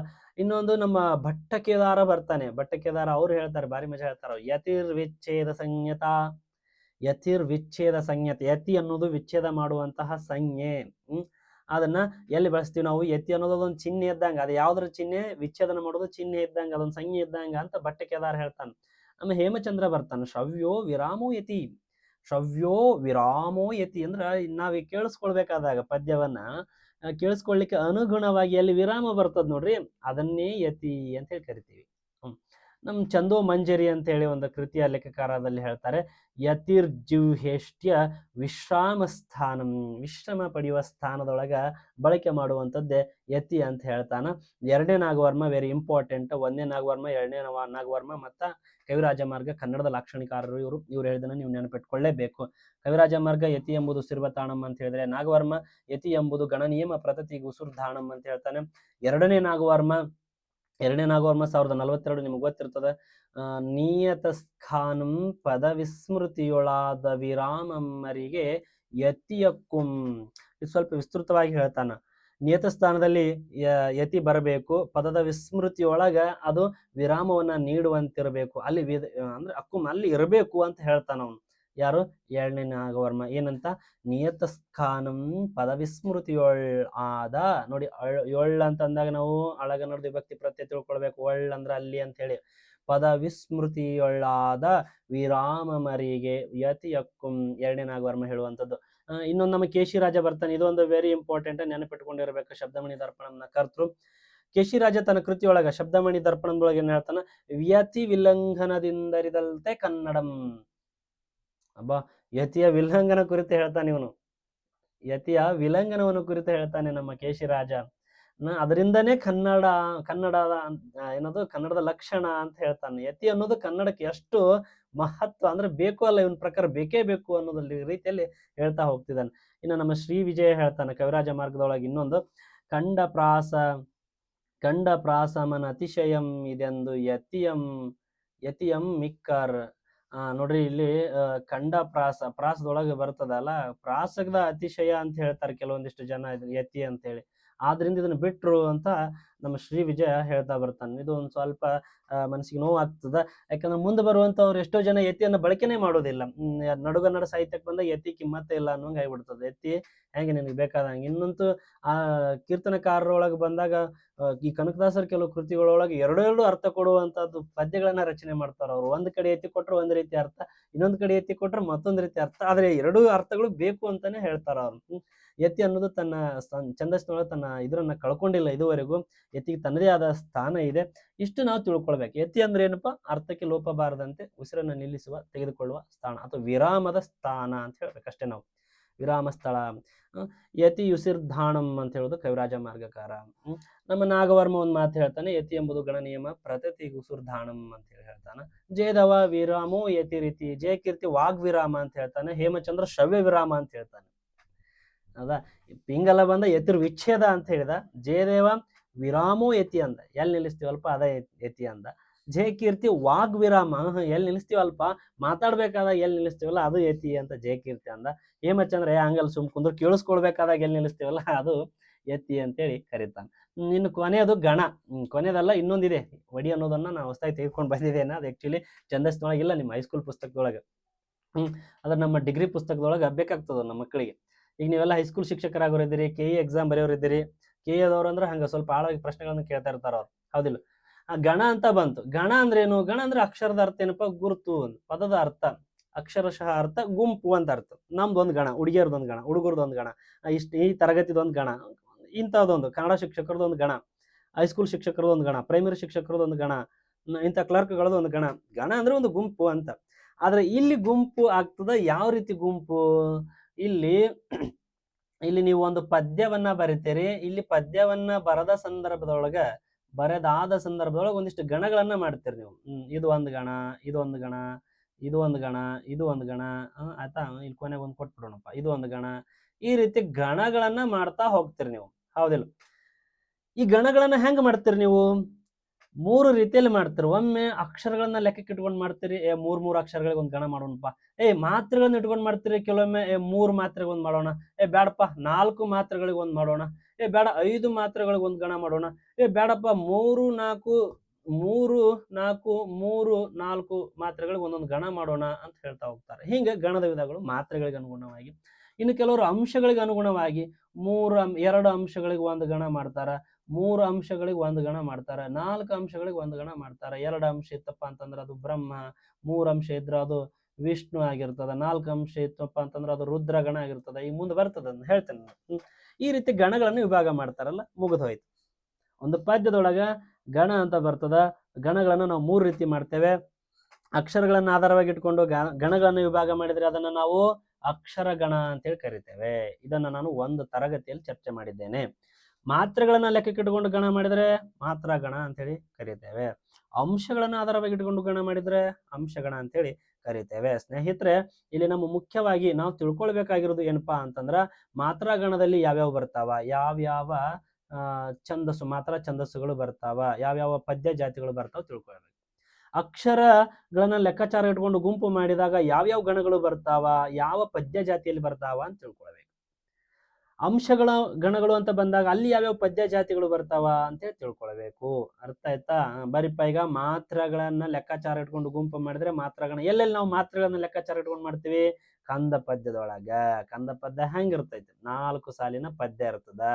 ಮೊದಲ ಮತ್ತು 3ನೇ ಚರಣಗಳು ಕಿರಿಚರಣಗಳು, 2 ಮತ್ತು 4ನೇ ಚರಣಗಳು ಹಿರಿಚರಣಗಳು. ಇದನ್ನು ನಾವು ಕಂದ ಪದ್ಯ ಅಂತ ಕರಿತೇವೆ. 1, 3 ಸಣ್ಣ ಸಾಲಿವು, 2, 4 ದೊಡ್ಡ ಸಾಲಿವು. ಇಲ್ಲಿ 3 ಗಣಗಳು ಬಂದಿರ್ತಾವ, ಇಲ್ಲಿ 2 ಹೆಚ್ಚಿಗೆ ಬರ್ತಾವ. ಅಥವಾ ಇಲ್ಲಿ 2 ಗಣಗಳು ಬಂದಿರ್ತಾವ, ಇಲ್ಲೊಂದ್ 2 ಹೆಚ್ಚಿಗೆ ಬಂದಿರ್ತಾವ. ಅದರಿಂದ ಇವು ದೊಡ್ಡ ಸಾಲಿವು. ಇದು 4 ಸಾಲಿನ ಪದ್ಯ ಕಂದ ಆಯ್ತು. ಇನ್ನು ಷಟ್ ಪದ್ಯ ಅಂದಾಗ 6 ಸಾಲು ಇರ್ತದ. ಇದೆಷ್ಟು ಸಾಲು ಇರ್ತದಪ್ಪ? 6 ಸಾಲು. 1, 2, 4, 5 ಚರಣಗಳು ಕಿರಿಚರಣಗಳು, 3 ಮತ್ತು 6ನೇ ಚರಣಗಳು ಹಿರಿಚರಣಗಳು. 6 ಸಾಲಿನ ಪದ್ಯ ಇದು. 1, 2, 4, 5 ಸಣ್ಣ ಸಾಲಿವು. 3 ಮತ್ತು 6ನೇ ಚರಣಗಳು ಹಿರಿಚರಣಗಳಾಗಿರ್ತಾವ. ಕೊನೆಗೆ ಒಂದು ಅಕ್ಷರ ಉಳಿತದ ಇಲ್ಲಿ ಗಣ ಮಾಡಿದಾಗ. ಅದು ಏನ್ ಯಾಕರ ಆಗ್ಲಕ್ಕ ಅದನ್ನ ನಾವು ಗುರು ಮಾಡಿಬಿಡ್ಬೇಕು. ಅದು ಲಘು ಆಗುವಂಗಿದ್ರು ಅದನ್ನ ಗುರು ಮಾಡ್ಬೇಕು. ಈ ಸರಿ ಲಘು ಗುರು ಹಾಕುವುದು ಹೆಂಗ ಈ ಮುಂದೆ ಹೇಳ್ತೇನಪ್ಪ. ಅರ್ಥ ಆಯ್ತಾ? ಇದು 2ನೇ. ಇದು ಟೈಪ್ 1 ಕಂದ ಪದ್ಯ. ಇದು ಟೈಪ್ 2 ಷಟ್ ಪದ್ಯ. ಷಟ್ ಪದ್ಯ ಒಳಗೆ ಮತ್ತೆ ಶರ ಕುಸುಮ ಭೋಗ ಭಾಮಿನಿ ಪರಿವರ್ಧಿನಿ ವಾರ್ಧಕ 6 ಷಟ್ ಪದ್ಯಗಳು ಬರ್ತಾವ. ಒಂದು ರಗಳೆ. ರಗಳೆ ಅಂದ್ರೆ ಸಾಲಿನ ಮಿತಿ ಇಲ್ಲ ಇದಕ್ಕೆ. ಇದು ದೊಡ್ಡ ರಗಳೆ ಆತಪ್ಪ ಕನ್ನಡ ಮಾಸ್ತರ್ ಅಂತ ಹೇಳಿದ್ದೆ ಹೇಳ್ಕೊಂಡ್ ಕುಂದಿರ್ತಾನೆ. ಎಷ್ಟೊತ್ತು ಹೇಳ್ತಾನಪ್ಪ, ಬರ್ರಿ ಅದನ್ನ ಹೇಳಕತ್ತಿದ, ಅದನ್ನ ರುಬ್ಬುತ್ತಾನ. ಹೌದು, ನೆನಪಾಗ್ಬೇಕಲ್ಲ, ಮನದಟ್ಟಾಗ್ಬೇಕಲ್ಲ. ಹೌದು, ಅದು ರಗಳೆ ಕನ್ನಡ ಮಾಸ್ತರ್ ಅಂದ್ರೆ ಮುಗಿಯಂಗಿಲ್ಲ ಅಂತ. ರಗಳೆಗೆ ಸಾಲಿನ ಲೆಕ್ಕ ಇರಂಗಿಲ್ಲ, ಮುಗಿಯಂಗಿಲ್ಲ ಅದು. ಇದ್ರೊಳಗೆ ಉತ್ಸಾಹ, ಮಂದಾನಿಲ, ಲಲಿತ ಅಂತ ಹೇಳಿ ಒಂದು 3 ರೀತಿ ರಗಳೆಗಳನ್ನ ನೋಡ್ತೀವಿ ಪ್ರಮುಖವಾಗಿ. ಮತ್ತೆ ಕೇಳಬೇಡ್ರಿ, ಮುಂದೆ ರಗಡದಾವ್. ಯಾಕಂದ್ರೆ ರಗಳೆ ಅದು. ಮತ್ತೆ ಇಲ್ಲಿ ಹೆಂಗ್ ಸರ್ ನೀವು ಗುಂಪುಗಳನ್ನ ಮಾಡ್ಬೇಕಾದಾಗ 2 ಸಾಲುಗಳನ್ನ ಲೆಕ್ಕಕ್ಕೆ ಇಟ್ಕೊಂಡು ಗುಂಪು ಮಾಡೋದಿಲ್ಲ. 2 ಸಾಲುಗಳನ್ನ ಲೆಕ್ಕಕ್ಕೆ ಇಟ್ಕೊಳ್ಳೋದಿಲ್ಲ. ಅರ್ಥ ಆಯ್ತಾ? ಒಟ್ಟು ರಗಳೆ ಅಂದ್ರೆ ಸಾಲಿನ ಮಿತಿ ಇಲ್ಲ. ಷಟ್ಪದಿ ಅಂದ್ರೆ 6 ಸಾಲು, ಕಂದ್ ಅಂದ್ರೆ 4 ಸಾಲು. ಅಕ್ಷರಗಣ ಅಂದಾಗ ಖ್ಯಾತ ಕರ್ನಾಟಕ ವೃತ್ತಗಳು ಬರ್ತಾವ ನಿಮಗೆ. ಚಂಪಕಮಾಲಾ ವೃತ್ತ, ಉತ್ಪಲಮಾಲಾ ವೃತ್ತ. ಒಂದು ಪದ್ಯದ ನೋಡಿ, ಗುರು ಒಂದಾದಿ ಉತ್ಪಲಂ, ಗುರು ಮೊದಲ್ 3 ಶಾರ್ದೂಲಂ, ಗುರು 4 ಆಗಿರಲಂತೂ ಶ್ರಗ್ಧರ, ಲಘು ದ್ವಂದಂ ಗುರು ದ್ವಂದಮ್ಮ ಆಗಿರ ಮತ್ತೇಬ, ಲಘು ದ್ವಯತ್ರಿ ಗುರುಂದಕ್ಕುಂ ಮಹಾಶ್ರಗ್ಧರ, ಹರಿಣಾಕ್ಷಿ ಲಘು 4 ಆಗಿರಲಂತೂ ಚಂಪಕಂ. ಇವಾರು ಖ್ಯಾತ ಕರ್ನಾಟಕಂ. ಖ್ಯಾತ ಕರ್ನಾಟಕ ವೃತ್ತಗಳನ್ನ ಒಂದು ಪದ್ಯದ ಮೂಲಕ ಅದು ಒಂದು ವೃತ್ತದೊಳಗೆ ರಚನೆ ಮಾಡಿ ಹೇಳ್ಬಿಡ್ತಾನೆ ಕವಿ ಯಾವ್ಯಾವ ಅದಾವ ಅಂತ ಹೇಳಿ. ಮತ್ತು ಅದಕ್ಕೊಂದಿಷ್ಟು ಗಣಗಳನ್ನ ಬರ್ತಾವ. ನಾನು ಈಗ ಚರ್ಚೆ ಮಾಡ್ತಾ ಹೋಗ್ತೇನೆ. ಯಗಣ, ಬಗಣ, ಯಮತ, ರಾಜ, ಬಾನ, ಸಲಗಮನ ಸೂತ್ರದ ಗುಣವಾಗಿ. ಅಂಶಗಣ ಅಂದಾಗ ತ್ರಿಪದಿ, ಸಾಂಗತ್ಯ, ಅಕ್ಕರ ಅಂತ ಬರ್ತದೆ. ಅಂಶಗಣದೊಳಗ ತ್ರಿಪದಿ, ಸಾಂಗತ್ಯ, ಅಕ್ಕರ. ಸಾಂಗತ್ಯ ನಿಮ್ಗೆ ಗೊತ್ತದ, 4 ಸಾಲಿನ ಪದ್ಯ ಇರ್ತದ. ಅಕ್ಕರದೊಳಗೆ ಇಲ್ಲಿ ಬರ್ತದೆ, ಇಲ್ಲಿ ಒಂದಿಷ್ಟು ಪಿರಿಯಕ್ಕರ ಅಂತೇಳಿ. ಅದನ್ನು ಒಂದು ಕ್ಲಾಸ್ ಅಲ್ಲಿ ನಾನು ಚರ್ಚೆ ಮಾಡಿದ್ದೇನೆ ಸ್ನೇಹಿತರೆ. ತ್ರಿಪದಿ ಅಂದ್ರೆ ಗೊತ್ತಿದೆ, 3 ಸಾಲಿನ ಪದ್ಯವಾಗಿರ್ತದ. 3 ಸಾಲಿನ ಪದ್ಯ ಜಾತಿ ಇದು ಆಗಿರ್ತದ. ಇಲ್ಲಿ ಏನಾಗ್ತದಪ್ಪ, ಈಗ ಅಂಶ ಅಂತ ಬಂದಾಗ ಹೆಂಗೆ ನೀವು ಅಂಶಗಳನ್ನ ಡಿಫೈನ್ ಮಾಡ್ತೀರಿ ಸರ್, ಅಂಶಗಳ ಬಗ್ಗೆ ಹೇಳ್ಕೊಡಿ. ಇಲ್ಲೊಂದು ಅಂಶ ಇದೆ ಅಂತ ಅಂದಾಗ ನಾವು 3 ರೀತಿಯ ಅಂಶ ಗಣಗಳನ್ನ ನೋಡ್ತೇವೆ ನಾವು. ಒಂದ್ ಯಾವ್ದಪ್ಪ ಇಲ್ಲಿ ಬ್ರಹ್ಮ ಅಂತೇಳಿ, ಇನ್ನೊಂದು ಯಾವ್ದು ಇಲ್ಲಿ ವಿಷ್ಣು ಅಂತೇಳಿ. ನೀವು ಇದೇ ತರಗತಿ ಒಳಗೆ ಇದನ್ನ ತಿಳ್ಕೊಂಡ್ರೆ ನೆಕ್ಸ್ಟ್ ಕ್ಲಾಸಿಗೆ ಹೋದಾಗ ನೀವಲ್ಲಿ ನಮ್ಮ ಮಾತ್ರೆಗಳನ್ನ ಮತ್ತೆ ಹೇಳಂಗಿಲ್ಲ, ಅಂಶಗಳನ್ನ ಮತ್ತೆ ಹೇಳಂಗಿಲ್ಲ. ನೇರವಾಗಿ ನಾನು ಗಣಗಳಿಗೆ ಹೋಗ್ಬಿಡ್ತೇನಂತ. ಬ್ರಹ್ಮ, ವಿಷ್ಣು, ರುದ್ರ ಅಥವಾ ಮಹೇಶ್ವರ ಅಂತೇಳಿ ಒಂದಿರ್ತದ. ಬ್ರಹ್ಮ ಅನ್ನೋದು ಇದನ್ನ ಹೆಂಗ್ ಹಾಕ್ತಿವಿ ನಾವು, ಅವಂದೇ ತಗೊಂಡ್ಬಿಡೋಣಪ್ಪ, ಬ್ರಹ್ಮ ಅನ್ನೋ ಹೆಸರು ತಗೊಂಡ್ಬಿಡೋಣ ಅಂತ, ಬ್ರಹ್ಮ ಅಂತೇಳಿ. ಈಗ ಏನಾಯ್ತು, ಒತ್ತಕ್ಷರದ ಹಿಂದಿನ ಅಕ್ಷರ ಗುರು ಆಗಿರ್ತದ, ಅಂದ್ರೆ ಈ ಅಕ್ಷರ ಏನಾಗ್ತದ, ಲಘು ಆಗ್ತದ. ಬ್ರಹ್ಮಂ. ಬ್ರಹ್ಮಂ. ಒಂದ್ ನಿಮಿಷ, ಇದು ಬೇಡ. ಬ್ರಹ್ಮಂ. ಬ್ರಹ್ಮಂ ಮುಂದೆ ಒಂದು ಸೂತ್ರ ಇದೆ ಅದು. ಈಗ ನಾನೇನ್ ಮಾಡ್ತೇನೆ, ನಾದ ಅಂತ ಹೇಳಿ ತೆಗೆದುಕೊಳ್ತೇನೆ. ಯಾವುದು? ನಾದ ಅಂತೇಳಿ. ಒತ್ತಕ್ಷರದಿಂದ ಅಕ್ಷರ ಗುರು ಬರ್ತದ, ಬ್ರಹ್ಮಂ. ನಾದ ಬ್ರಹ್ಮಂ, ನಾದ ಬ್ರಹ್ಮ, ಹಿಂಗೂ ಆಗ್ಬೋದಲ್ಲ. ಒತ್ತಕ್ಷರದ ಹಿಂದಿನ ಅಕ್ಷರ ಗುರು, ಮತ್ತೆ ಹಂಗಂದ್ರೆ ಇಲ್ಲಿ ಏನ್ ಬರ್ತದ, ಲಘು ಬರ್ತದ. ಇಲ್ಲಿ ಗುರು ಲಘು ಅಂದ್ರೆ ಗುರು ಲಘು ಬರ್ಬೇಕೇನ್ರಿ? ಹಂಗಲ್ಲ, ಅಂಶಗಳನ್ನ ಲೆಕ್ಕ ಇಟ್ಕೋಬೇಕು ನಾವು. ಸ್ವಲ್ಪ ನೋಡೋಣ ಅಂತ. ನೆಕ್ಸ್ಟ್ ವಿನಯ, ವಿನಯನ, ವಿನಯನ ಅಥವಾ ವಿನಯದ. ಇಲ್ಲಿ ಸಾಕ್ಷರತೆ. ಸಾಕ್ಷರತೆ. ಈಗ ನಾವು ಮಾತ್ರೆಗಳನ್ನ ಹಾಕ್ತಾ ಹೋಗೋಣ ಅಂತ. ವಿನಯ ಲಘು ಲಘು ಲಘು. ಇಲ್ಲಿ ಸಾಕ್ಷರತೆ ಒತ್ತಕ್ಷರದ ಹಿಂದಿನ ಅಕ್ಷರ ಮತ್ತು ಇಲ್ಲಿ ದೀರ್ಘ ಸ್ವರ ಇದ್ರು ಗುರು. ಆಮೇಲೆ ಇಲ್ಲಿ ಲಘು ಲಘು ಲಘು. ಈಗ ನೋಡಿ ಸ್ನೇಹಿತರೆ, ಯಾವಾಗ್ಲೂ ಅಂಶಗಳು ಅಂತ ಬಂದಾಗ ಆದಿಯಲ್ಲಿ ಒಂದು ಗುರು ಇರಬೇಕು, ಇಲ್ಲ ಎರಡು ಲಘು ಇರಬೇಕು. ಏನಪ್ಪಾ, ಇದನ್ನು ನಾವು ಒಂದು ಅಂಶ ಅಂತೇಳಿ ಕನ್ಸಿಡರ್ ಮಾಡ್ತೀವಿ. ಇದೇನಪ್ಪ, ಇದು ಒಂದು ಅಂಶ. ಅಥವಾ ಆದಿಯಲ್ಲಿ ಎರಡು ಲಘು ಇರಬೇಕು, ಇದನ್ನು ನಾವು ಒಂದು ಅಂಶ ಅಂತೇಳಿ ಕನ್ಸಿಡರ್ ಮಾಡ್ತೇವೆ. ಮುಂದಿಳಿದಂತ ಎಲ್ಲಾ ಮಾತ್ರೆಗಳಿಗೂ ಒಂದೊಂದು ಅಂಶ, ಅದು ಲಘು ಆದ್ರೂ ಇರ್ಲಿ ಗುರು ಆದ್ರೂ ಇರ್ಲಿ, ಅದನ್ನು ಒಂದೊಂದು ಅಂಶ ಅಂತ ಹೇಳಿ ಮಾಡ್ತೇವೆ. ಅಂದ್ರೆ ಒಂದು ಲಘು ಇತ್ತಂದ್ರೂ ಅದು ಒಂದು ಅಂಶ, ಒಂದು ಗುರು ಇತ್ತಂದ್ರೂ ಕೂಡ ಅದು ಒಂದು ಅಂಶ ಆಗಿರ್ತದ. ಅದು ಒಂದು ಅಂಶ. ಯಾವಾಗ ಆದಿಯನ್ನ ಬಿಟ್ಟು, ಆದಿಯಲ್ಲಿ ಏನಿರ್ಬೇಕು, ಒಂದ ಗುರು ಇರ್ಬೇಕ, ಇಲ್ಲ ಎರಡು ಲಘು ಇರ್ಬೇಕು, ಅವಾಗ ಅದು ಒಂದು ಅಂಶ ಆಗಿರ್ತದೆ. ಅದರ ನಂತರ ಅಕ್ಷರಗಳು ಅದು ಲಘು ಆದ್ರಾಗಿರ್ಲಿ ಒಂದು ಗುರು ಆದ್ರಾಗಿರ್ಲಿ ಅದನ್ನು ಒಂದೊಂದು ಅಂಶ ಅಂತೇಳಿ ಕನ್ಸಿಡರ್ ಮಾಡ್ಬೇಕು. ಉದಾಹರಣೆಗೆ ಇಲ್ಲಿ ಗುರು ಇದೆ, ಇಲ್ಲಿ ಇದನ್ನ ನಾವು ಒಂದು ಅಂಶ ಅಂದ್ವಿ. ನೆಕ್ಸ್ಟ್ ಇಲ್ಲಿ ಒಂದು ಅಂಶ ಅಂದ್ರೆ ಬ್ರಹ್ಮಗಣದಲ್ಲಿ ಎಷ್ಟು ಅಂಶಗಳದಾವಪ್ಪ, ಎರಡು ಅಂಶಗಳದಾವ. ಎರಡು ಅಂಶಗಳಿದ್ರ ಬ್ರಹ್ಮಗಣ. ಇಲ್ಲೊಂದು ಗುರು ಇದೆ, ಒಂದು ಅಂಶ. ನೆಕ್ಸ್ಟ್ ಒಂದೊಂದು ಮಾತ್ರೆಗಳಿಗೆ ಒಂದೊಂದು ಅಂಶ, ಅದು ಲಘು ಆದ್ರೂ ಇರ್ಲಿ ಗುರು ಆದ್ರೂ ಇರ್ಲಿ. ಬ್ರಹ್ಮಗಣದೊಳಗ ಎರಡು ಅಂಶಗಳು. ಇನ್ನು ವಿಷ್ಣು ಗಣದೊಳಗ ಎರಡು ಲಘು ಇದ್ರೆ ಇದು ಒಂದು ಅಂಶ, ಇದು ಒಂದು ಅಂಶ, ಇದು ಒಂದು ಅಂಶ. ಎಷ್ಟು ಅಂಶಗಳದಾವಪ್ಪ, ಮೂರು ಅಂಶಗಳು. ಮೂರು ಅಂಶಗಳಿದ್ರೆ ಅದನ್ನ ವಿಷ್ಣು ಅಂತ ಹೇಳಿ ಕರಿತೇವೆ. ಸಾಕ್ಷರತೆ ನೋಡಿ, ಇಲ್ಲಿ ಇದು ಒಂದು ಅಂಶ, ಎರಡು ಅಂಶ, ಮೂರು ಅಂಶ, ನಾಲ್ಕು ಅಂಶ. ನಾಲ್ಕು ಅಂಶಗಳಿದ್ರೆ ಅದನ್ನ ರುದ್ರಗಣಗಳು ಅಂತ ಹೇಳಿ ಕರಿತೇವೆ. ಈ ಮುಂದೆ ನಾವು ಆಳವಾಗಿ ಇದನ್ನು ನೋಡ್ತಾ ಹೋಗೋಣ ಅಂತ. ಈಗ ಲಘು ಗುರು ಹಾಕುದು ಹೆಂಗ, ಗಣ ನಮಗ್ ಗೊತ್ತಾಯ್ತು. ಮಾತ್ರೆಗಳು ಅಕ್ಷರಗಣ, ಅಕ್ಷರಗಣದೊಳಗ ಮೂರ್ ಅಕ್ಷರಗಳಿಗೆ ಒಂದು ಗಣ ಮಾಡ್ತೀವಿ. ಅಂಶಗಣದೊಳಗ ಎರಡು ಅಂಶದ ಗಣ, ಮೂರು ಅಂಶದ ಗಣ, ನಾಲ್ಕು ಅಂಶದ ಗಣ ಅಂದ್ರೆ ಬ್ರಹ್ಮ ವಿಷ್ಣು ರುದ್ರ ಅಥವಾ ಮಹೇಶ್ವರ ಅಂತ ಹೇಳಿ ಮಾಡ್ತೇವೆ. ಈಗ ಲಘು ಮಾತ್ರೆಗಳಿಗೆ ಬರೋಣ ಅಂತ. ಯಾವ್ದಪ್ಪ, ಮಾತ್ರೆ. ಮಾತ್ರೆ ಇದು ಒಂದು ಛಂದಸ್ಸಿನ ಒಂದು ಭಾಗ, ಇದು ನಾಲ್ಕನೇ ಭಾಗ. ಮಾತ್ರೆ ಅಂತ ಯಾವ್ಯಾವ ಬರ್ತಾವಪ್ಪ, ಮಾತ್ರೆಗಳು ಅಂದಾಗ ಎರಡು ರೀತಿ ಮಾತ್ರೆಗಳನ್ನು ನೋಡ್ತೇವೆ. ಒಂದ ಲಘು, ಇದರ ಬೆಲೆ ಒಂದು. ಇನ್ನೊಂದು ಗೂರು, ಇದರ ಬೆಲೆ ಎರಡು, ಇದರ ಬೆಲೆ ಎರಡು. ಹಿಂಗೆ ಬರ್ದ್ಬಿಡ್ರಿ ಸುಮ್ಮ, ಇದ್ಯಾಕೆ ನಮಗೆ ತೊಗೊಂಬರ್ತೀರಿ, ಇಂಗ್ಲೀಷ್ನಾಗ ಬರ್ದ್ಬಿಡ್ರಿ. ಲಘುವಿನ ಬೆಲೆ ಒಂದು, ಗುರುವಿನ ಬೆಲೆ ಎರಡು. ಯಾವಾಗ ಲಘು ಆಗ್ತೀವಿ, ಯಾವಾಗ ಗುರು ಆಗ್ತೀವಿ, ಋಸ್ವ ಸ್ವರಗಳು ಮತ್ತು ಋಸ್ವ ಸ್ವರಗಳಿಂದ ಕೂಡಿದ ಗುಣಿತಾಕ್ಷರಗಳಿದ್ದಾಗ ನಾವು ಲಘು ಆಗ್ತೀವಿ. ಋಸ್ವ ಸ್ವರಗಳು ಯಾವಪ್ಪ, ಈ ಉ ರು ಎ ಓ, ಇವುಗಳೆಲ್ಲದಕ್ಕೂ ನಾವೇನ್ ಹಾಕ್ಬೇಕಪ್ಪ, ಲಘುವನ್ನು ಹಾಕಬೇಕು. ಈ ಅಕ್ಷರದಿಂದ, ಈ ಋಸ್ವ ಸ್ವರಗಳಿಂದ ಕೂಡಿದ ಅಕ್ಷರಗಳು ಕ ವ್ಯಂಜನ ಕ ಸೇರಿದಾಗ ಕ ಆಯ್ತು. ಒಂದು ವ್ಯಂಜನಕ್ಕೆ ಈ ಸೇರಿದಾಗ ಅದು ಕಿ ಆಯ್ತು. ಯಾವ್ದೋ ಒಂದು ವ್ಯಂಜನಕ್ಕೆ ಒಂದು ಹೂ ಸೇರಿದಾಗ, ಗ ವ್ಯಂಜನಕ್ಕೆ ಹೂ ಸೇರಿದಾಗ ಗ ಕೂಡಿಸು ಹೂ ಸೇರಿದಾಗ ಏನಾಯ್ತಪ್ಪ, ಗು ಆಯ್ತು. ಅವಾಗ ನಾವು ಇದಕ್ಕೆ ಏನ್ ಹಾಕ್ಬೇಕು, ಲಘು ಹಾಕಬೇಕು, ಲಘು ಹಾಕಬೇಕು, ಲಘು ಹಾಕಬೇಕು. ಇಲ್ಲಿ ಅಡಿವತ್ತಲ್ಲ, ಇದು ರು ಸೇರಿರ್ತದೆ. ಇದಕ್ಕೊಳಗ ಕ ವ್ಯಂಜನ ಕೂಡಿಸು ರು, ಕ ಕೂಡಿಸು ರು ಅಂದಾಗ ಏನಾಗಿರ್ತದೆ, ಇದು ಕೃ ಆಗಿರ್ತದ. ಅಂದ್ರೆ ಇದು ಕೂಡ ಏನಪ್ಪಾ, ಋಸ್ವಾಕ್ಷರ. ಇದಕ್ಕೆ ನಾವು ಲಘು ಹಾಕಬೇಕು. ಅರ್ಥ ಆಯ್ತಾ. ಇನ್ನು ಕೆಲವೊಮ್ಮೆ ಇನ್ನು ವೆರಿ ವೆರಿ ಇಂಪಾರ್ಟೆಂಟ್, ಇದು ಒತ್ತಕ್ಷರದ ಹಿಂದಿನ ಅಕ್ಷರ ಇಲ್ಲಿ ಏನ್ ಬಂದಿರ್ತದಲ್ಲ, ಈ ಅಕ್ಷರ ಗುರುವನ್ನಾಗಿ ಮಾಡಿರ್ತೀವಿ. ಅವಾಗ ಇದಕ್ಕೆ ಏನ್ ಹಾಕ್ಬೇಕು, ನಾವು ಲಘು ಹಾಕಬೇಕು. ಅರ್ಥ ಆಯ್ತಿಲ್ಲ. ಅವಾಗ ಇದಕ್ಕೆ ಏನ್ ಹಾಕ್ಬೇಕು, ಲಘು ಹಾಕಬೇಕು, ಲಘು ಹಾಕಬೇಕು. ಈ ಒತ್ತಕ್ಷರದ ಹಿಂದಿನ ಅಕ್ಷರಕ್ಕೆ ನಾವೇನ್ ಹಾಕ್ತಿವಿ, ಗುರು ಹಾಕಿರ್ತೀವಿ. ಅದು ಋಸ್ವ ಸ್ವರದಿಂದ ಕೂಡಿರ್ಬೇಕ. ಮತ್ತ ಅದು ಪಾ ಆಗಿದ್ರ, ಅಪ್ಪ ಆಗಿದ್ರ ಇಲ್ಲೇನೋ ಒತ್ತಕ್ಷರದ ಹಿಂದಿನ ಅಕ್ಷರ ಗುರು ಆಯ್ತು. ಮತ್ತೆ ಇಲ್ಲಿ ಸ್ವರ ಇದೆಯಲ್ಲ, ದೀರ್ಘ ಸ್ವರ ಇದ್ದಾಗ ಇದನ್ನ ಗುರು ಹಾಕ್ಬೇಕಾಗ್ತದೆ. ಅದಿಲ್ಲ, ಆ ಅಕ್ಷರ ಒತ್ತಕ್ಷರ ಆಗಿರ್ಬೇಕು. ಆ ಒತ್ತಕ್ಷರ ಋಸ್ವ ಸ್ವರದಿಂದ ಕೂಡಿರಬೇಕು. ಸರ್ 2-3 ಒತ್ತಕ್ಷರಗಳು ಬಂದಾಗ ಏನ್ ಮಾಡ್ತೀರಿ, ಇಲ್ಲಿ ನ ಅಂತ ಐತಪ್ಪ, ಇಲ್ಲಿ ಅರ್ಘ ಅಂತ ಐತಿ, ಇಲ್ಲಿ ಇನ್ನೊಂದು ಅಕ್ಷರ ಅರ್ಘ್ಯ ಅಂತ ಆಯ್ತು. ಅವಾಗ ಇದನ್ನೇನ್ ಮಾಡೋದು, ಇದ್ರೂ ಕೂಡ ಒತ್ತಕ್ಷರದ ಹಿಂದಿನ ಅಕ್ಷರಕ್ಕೆ ಮಾತ್ರ ನಾವು ಗುರು ಹಾಕ್ತಿವಿ. ಇಲ್ಲಿ ಒಂದು ಒತ್ತಕ್ಷರ ಬಂತಂತೇಳಿ ಇದಕ್ಕೆ ನಾವು ಗುರು ಹಾಕಕ್ ಬರಂಗಿಲ್ಲ. ಆದ್ರೆ ಅದು ಸ್ವರ ಇಂಪಾರ್ಟೆಂಟ್ ಆಗ್ತದೆ, ಋಸ್ವನ ದೀರ್ಘ ಅನ್ನೋದು. ಮುಂದೆ ಹೋಗೋಣ. ಇನ್ನು ಲಘು ಆಗುವ ಅಕ್ಷರಗಳು ಯಾವ್ಯಾವಪ್ಪ, ವೆರಿ ಇಂಪಾರ್ಟೆಂಟ್ ಇದು. ದೀರ್ಘಾಕ್ಷರಗಳು ಅಥವಾ ದೀರ್ಘ ಸ್ವರಗಳಿದ್ದಾಗ, ದೀರ್ಘ ಸ್ವರಗಳು ಯಾವ್ಯಾವು, ಆ ಈ ಊ ಹೌದಾ, ಅಥವಾ ಸಂಧ್ಯಾಕ್ಷರಗಳು ಅವು, ಏ ಐ ನೋಡಿ, ಈ ರೀತಿ ಬಂದ್ರೆ ಇದಕ್ಕೆ ಏನ್ ಹಾಕ್ಬೇಕು, ನಾವು ಗುರು ಹಾಕಬೇಕು. ದೀರ್ಘ ಸ್ವರಗಳು ಮತ್ತು ದೀರ್ಘಾಕ್ಷರಗಳು, ಕಾ ನೋಡಿ, ಆ ಹೌದಾ.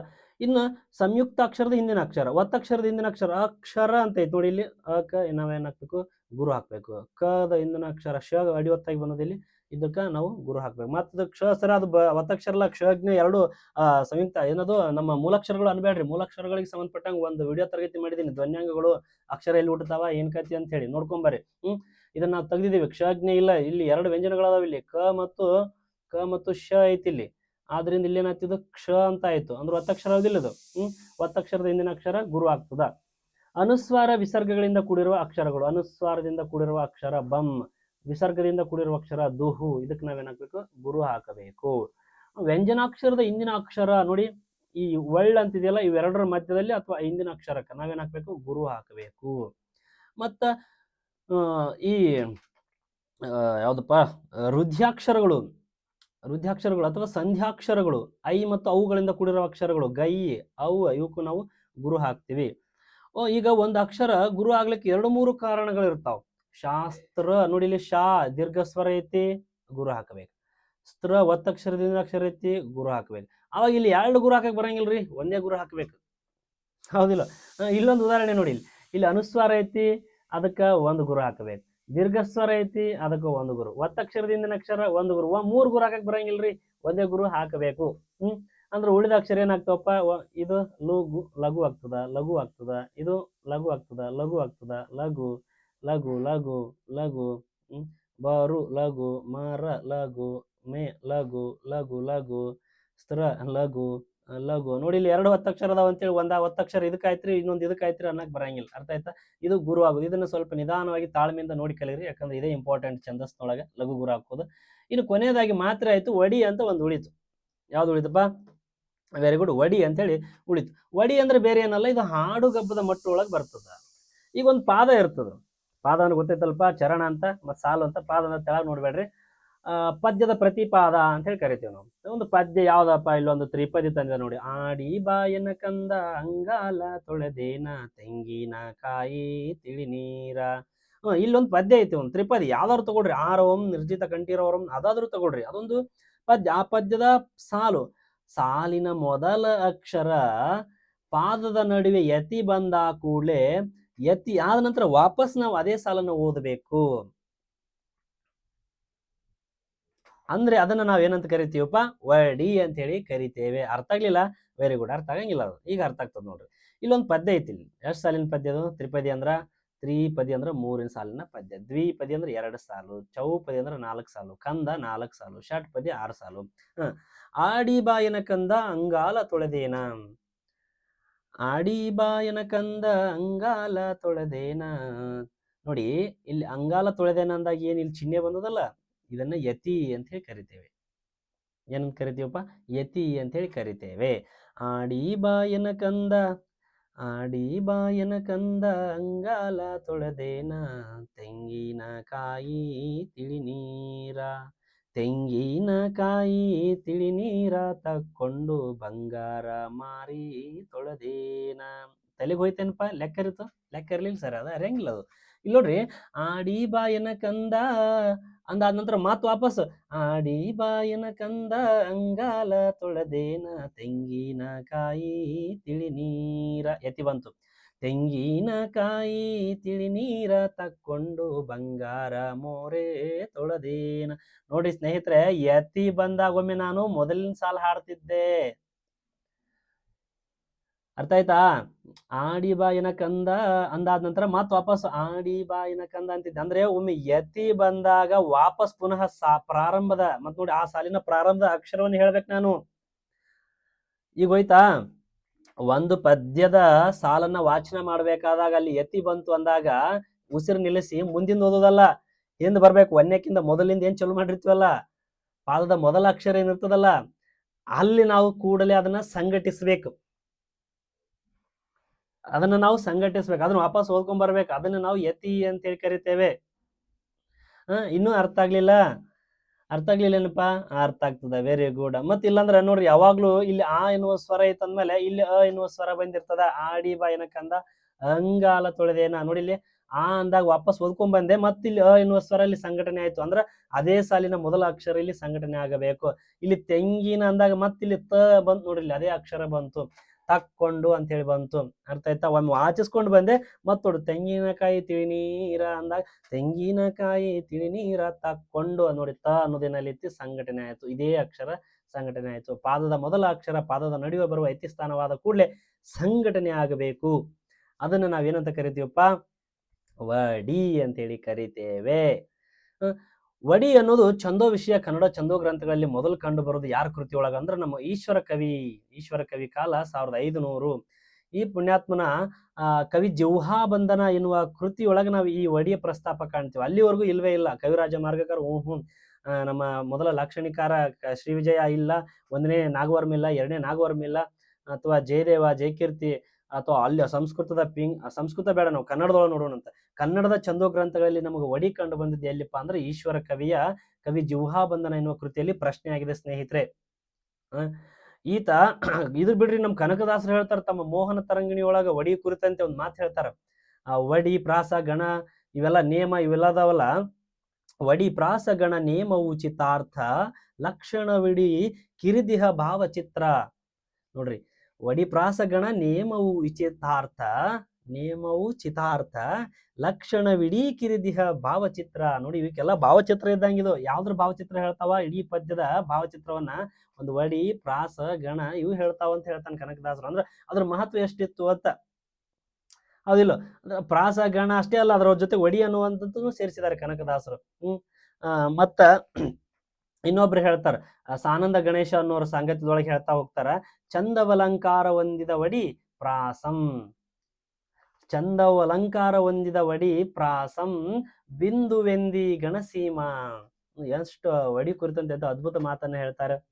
ಒಡಿಗೆ ಉದಾಹರಣೆ ನೋಡಿದ್ವಲ್ಲ, ಒಂದು ತ್ರಿಪದಿ ಪದ್ಯ, ಆಡಿ ಬಾಯನ ಕಂದ ಅಂಗಾಲ ತೊಳೆದನ. ಆ ಅನ್ನುವ ಅಕ್ಷರ ಮತ್ ಮುಂದಲ್ಲಿ ಆಗಿ ಏನಾಯ್ತು, ಸಂಘಟನೆ ಆಯ್ತು. ಮತ್ ನಾವು ವಾಚನ ಮಾಡ್ಬೇಕಾದಾಗ ಆಡಿ ಬಾಯನ ಕಂದ ಅಂದ್ ಎತ್ತಿ ಬಂದಾಗ ಮತ್ ವಾಪಸ್ ಆಡಿ ಬಾ ಅಂತಿದ್ನೆ ನಾನು. ಅರ್ಥ ಆಯ್ತಾ? ಅಲ್ಲಿ ಆ ಅನ್ನುವ ಅಕ್ಷರ ಏನಾಯ್ತಪ್ಪ, ವಡಿ ಆಯ್ತು. 2ನೇ ಸಾಲೊಳಗೆ ತ ಅನ್ನೋದು ಏನಾಯ್ತು, ವಡಿ ಆಯ್ತು. ಹೌದಿಲ್ಲ? ಇದನ್ನ ವಡಿ ಅಂತ ಹೇಳಿ ಕರಿತೇವೆ. ಇದರ ಸಂಕ್ಷಿಪ್ತವಾಗಿ ನೆನ್ಪಿಟ್ಕೊಳ್ಬೇಕಂದ್ರೆ ಕವಿ ಜೌಹಾಬಂಧನ, ಈಶ್ವರ ಕವಿ, ಸಂಘಟನೆ ಆಗುವಂಥದ್ದು. ಯತಿ ಬಂದಾಗ ಮೊದಲೇ ಅಕ್ಷರ ಸಂಘಟನೆ ಆಗ್ಬಿಡುತ್ತೆ, ಮುಗಿದಾಯ್ತು. ಸ್ನೇಹಿತರೆ, ಏನ್ ನೋಡಿದ್ಯಪ್ಪ ನಾವು ಇದ್ರೊಳಗ ಕಂಪ್ಲೀಟ್ ಆಗಿ? ಪ್ರಾಸ ಅಂದ್ರೇನು, ಪ್ರಾಸದ ವಿಧಗಳು ಯಾವ್ಯಾವು, ಯತಿ ಅಂದ್ರೇನು, ಗಣ ಅಂದ್ರೇನು, ವಡಿ ಅಂದ್ರೇನು, ಮತ್ತೆ ಇನ್ನೊಂದು ಲಯ ಅನ್ನೋದು ಬಿಟ್ಟೆ ನಾನು. ಲಯ ಅಂದ್ರ ರಿದಮ್ ಅಂತ ಹೇಳಿ ಕರೀತಾರ. ಇದು 5ನೇದು ಲಯ. ಇನ್ನೊಂದು ಮಾತ್ರೆ ಒಂದು ಹೇಳಿದ್ನಲ್ಲ, ಇದು 6 ಇದು. ಇಲ್ಲಿ ಮಾತ್ರೆಗಳು ಯಾವುವು? ಲಘು, ಗುರು, ಅವುಗಳನ್ನ ಹೇಳಿದೆ. ಇದ್ರೊಳಗೆ ಇನ್ನು ಉಳಿದಿದ್ದು ಯಾವ್ದಪ್ಪ? ಇಲ್ಲಿ ಲಯ ಅಂದ್ರೆ ಏನಪ್ಪ? ರಿದಮ್ ಅಂತ. ಲಯ ಅಂದ್ರೆ ಇದು ಕೂಡ ಛಂದಸ್ಸಿನ ಒಂದು ಭಾಗ. ಲಯ ಅಂದ್ರೆ ಬೇರೆ ಏನಲ್ಲ, ಒಂದು ಪದ್ಯವನ್ನ ವಾಚನ ಮಾಡಬೇಕಾದಾಗ ನಮ್ಮ ಧ್ವನಿಯ ಏರಿಳಿತವನ್ನ ಲಯ ಅಂತೇಳಿ ಕರಿತೇವೆ. ಯಾವುದು? ಧ್ವನಿಯ ಏರಿಳಿತ. ಪ್ರಶ್ನೆ ಆಗಿದೆ. ಲಯ ಎಂಬುದರ ಅರ್ಥ ಧ್ವನಿಯ ಏರಿಳಿತ, ಧ್ವನಿಯ ನಿಲ್ಲಿಸುವ ಸ್ಥಳ, ಧ್ವನಿಯನ್ನು ಎಳೆದುಕೊಂಡು ಹೋಗೋದು, ಧ್ವನಿಯನ್ನು ಉಪಯೋಗಿಸುವುದು, ಈ ರೀತಿ ಕೊಟ್ಟಿದ್ದಾನೆ ಆಪ್ಷನ್. ಧ್ವನಿಯ ಏರಿಳಿತವನ್ನ ಲಯ ಅಂತ ಹೇಳಿ ಕರಿತೀವಿ, ಆಂಗ್ಲ ಭಾಷೆಯಲ್ಲಿ ರಿದಮ್ ಅಂತ ಕರಿತೀವಿ. ಒಂದು ಪದ್ಯ ವಾಚನ ಮಾಡ್ತೀವಿ. ಫಾರ್ ಎಕ್ಸಾಂಪಲ್, ನಮ್ಮ ಜಾನಪದ ಗೀತೆ ನೋಡಿ, ಭಾಗ್ಯದ ಬಳೆಗಾರ, ಭಾಗ್ಯದ ಬಳೆಗಾರ ಹೋಗಿ ಬಾ, ನೋಡಿ, ಹೋಗಿ ಬಾನಂತವರಿಗೆ. ಒಂದು ಪದ್ಯ ವಾಚನ ಮಾಡ್ಬೇಕಾದಾಗ ಅದೇನಾಗ್ತದ, ಆಲಾಪ ಒಮ್ಮೆ ಏರು ಧ್ವನಿಲಿ ಹೋಗ್ತದೆ, ಮತ್ತೊಮ್ಮೆ ಇಳಿತದದು. ನಿನ್ನ ತವರೂರ ನಾನೇನು ಬಲ್ಲೇನು, ಗೊತ್ತಿಲ್ಲ ಎನಗೆ ಗುರಿಯಿಲ್ಲ ಎಲೆ ಬಾಲೆ. ನೋಡಿ, ಒಂದು ಪದ್ಯವನ್ನ ವಾಚನ ಮಾಡ್ಬೇಕಾದ ಸಂದರ್ಭದೊಳಗ ನಮ್ಮ ಧ್ವನಿಯ ಏರಿಳಿತವನ್ನ ಲಯ ಅಂತ ಹೇಳಿ ಕರಿತೇವೆ. ಒಮ್ಮೆ ಆಲಾಪ ಏರುಗತಿಯಲ್ಲಿ ಇರ್ತದ, ಒಮ್ಮೆ ಇಳಿಗತಿಯಲ್ಲಿ ಇರ್ತದ. ಹೌದಾ? ಇದನ್ನೇ ನಾವು ಲಯ ಅಂತ ಹೇಳಿ ಕರಿತೇವೆ. ಸ್ನೇಹಿತರೆ, ಇನ್ನು ಮುಂದಿನ ತರಗತಿಯೊಳಗ ಪ್ರತಿಯೊಂದು, ಅದರಲ್ಲೂ ಮುಖ್ಯವಾಗಿ ಗಣ ಒಂದನ್ನು ಹೊರತುಪಡಿಸಿ ಬಿಟ್ಟಿದ್ದೆ ನನ್ನ ಇದರಲ್ಲಿ, ಮಾತ್ರಾಗಣ, ಅಂಶಗಣ, ಇನ್ನೊಂದು ಅಕ್ಷರಗಣ.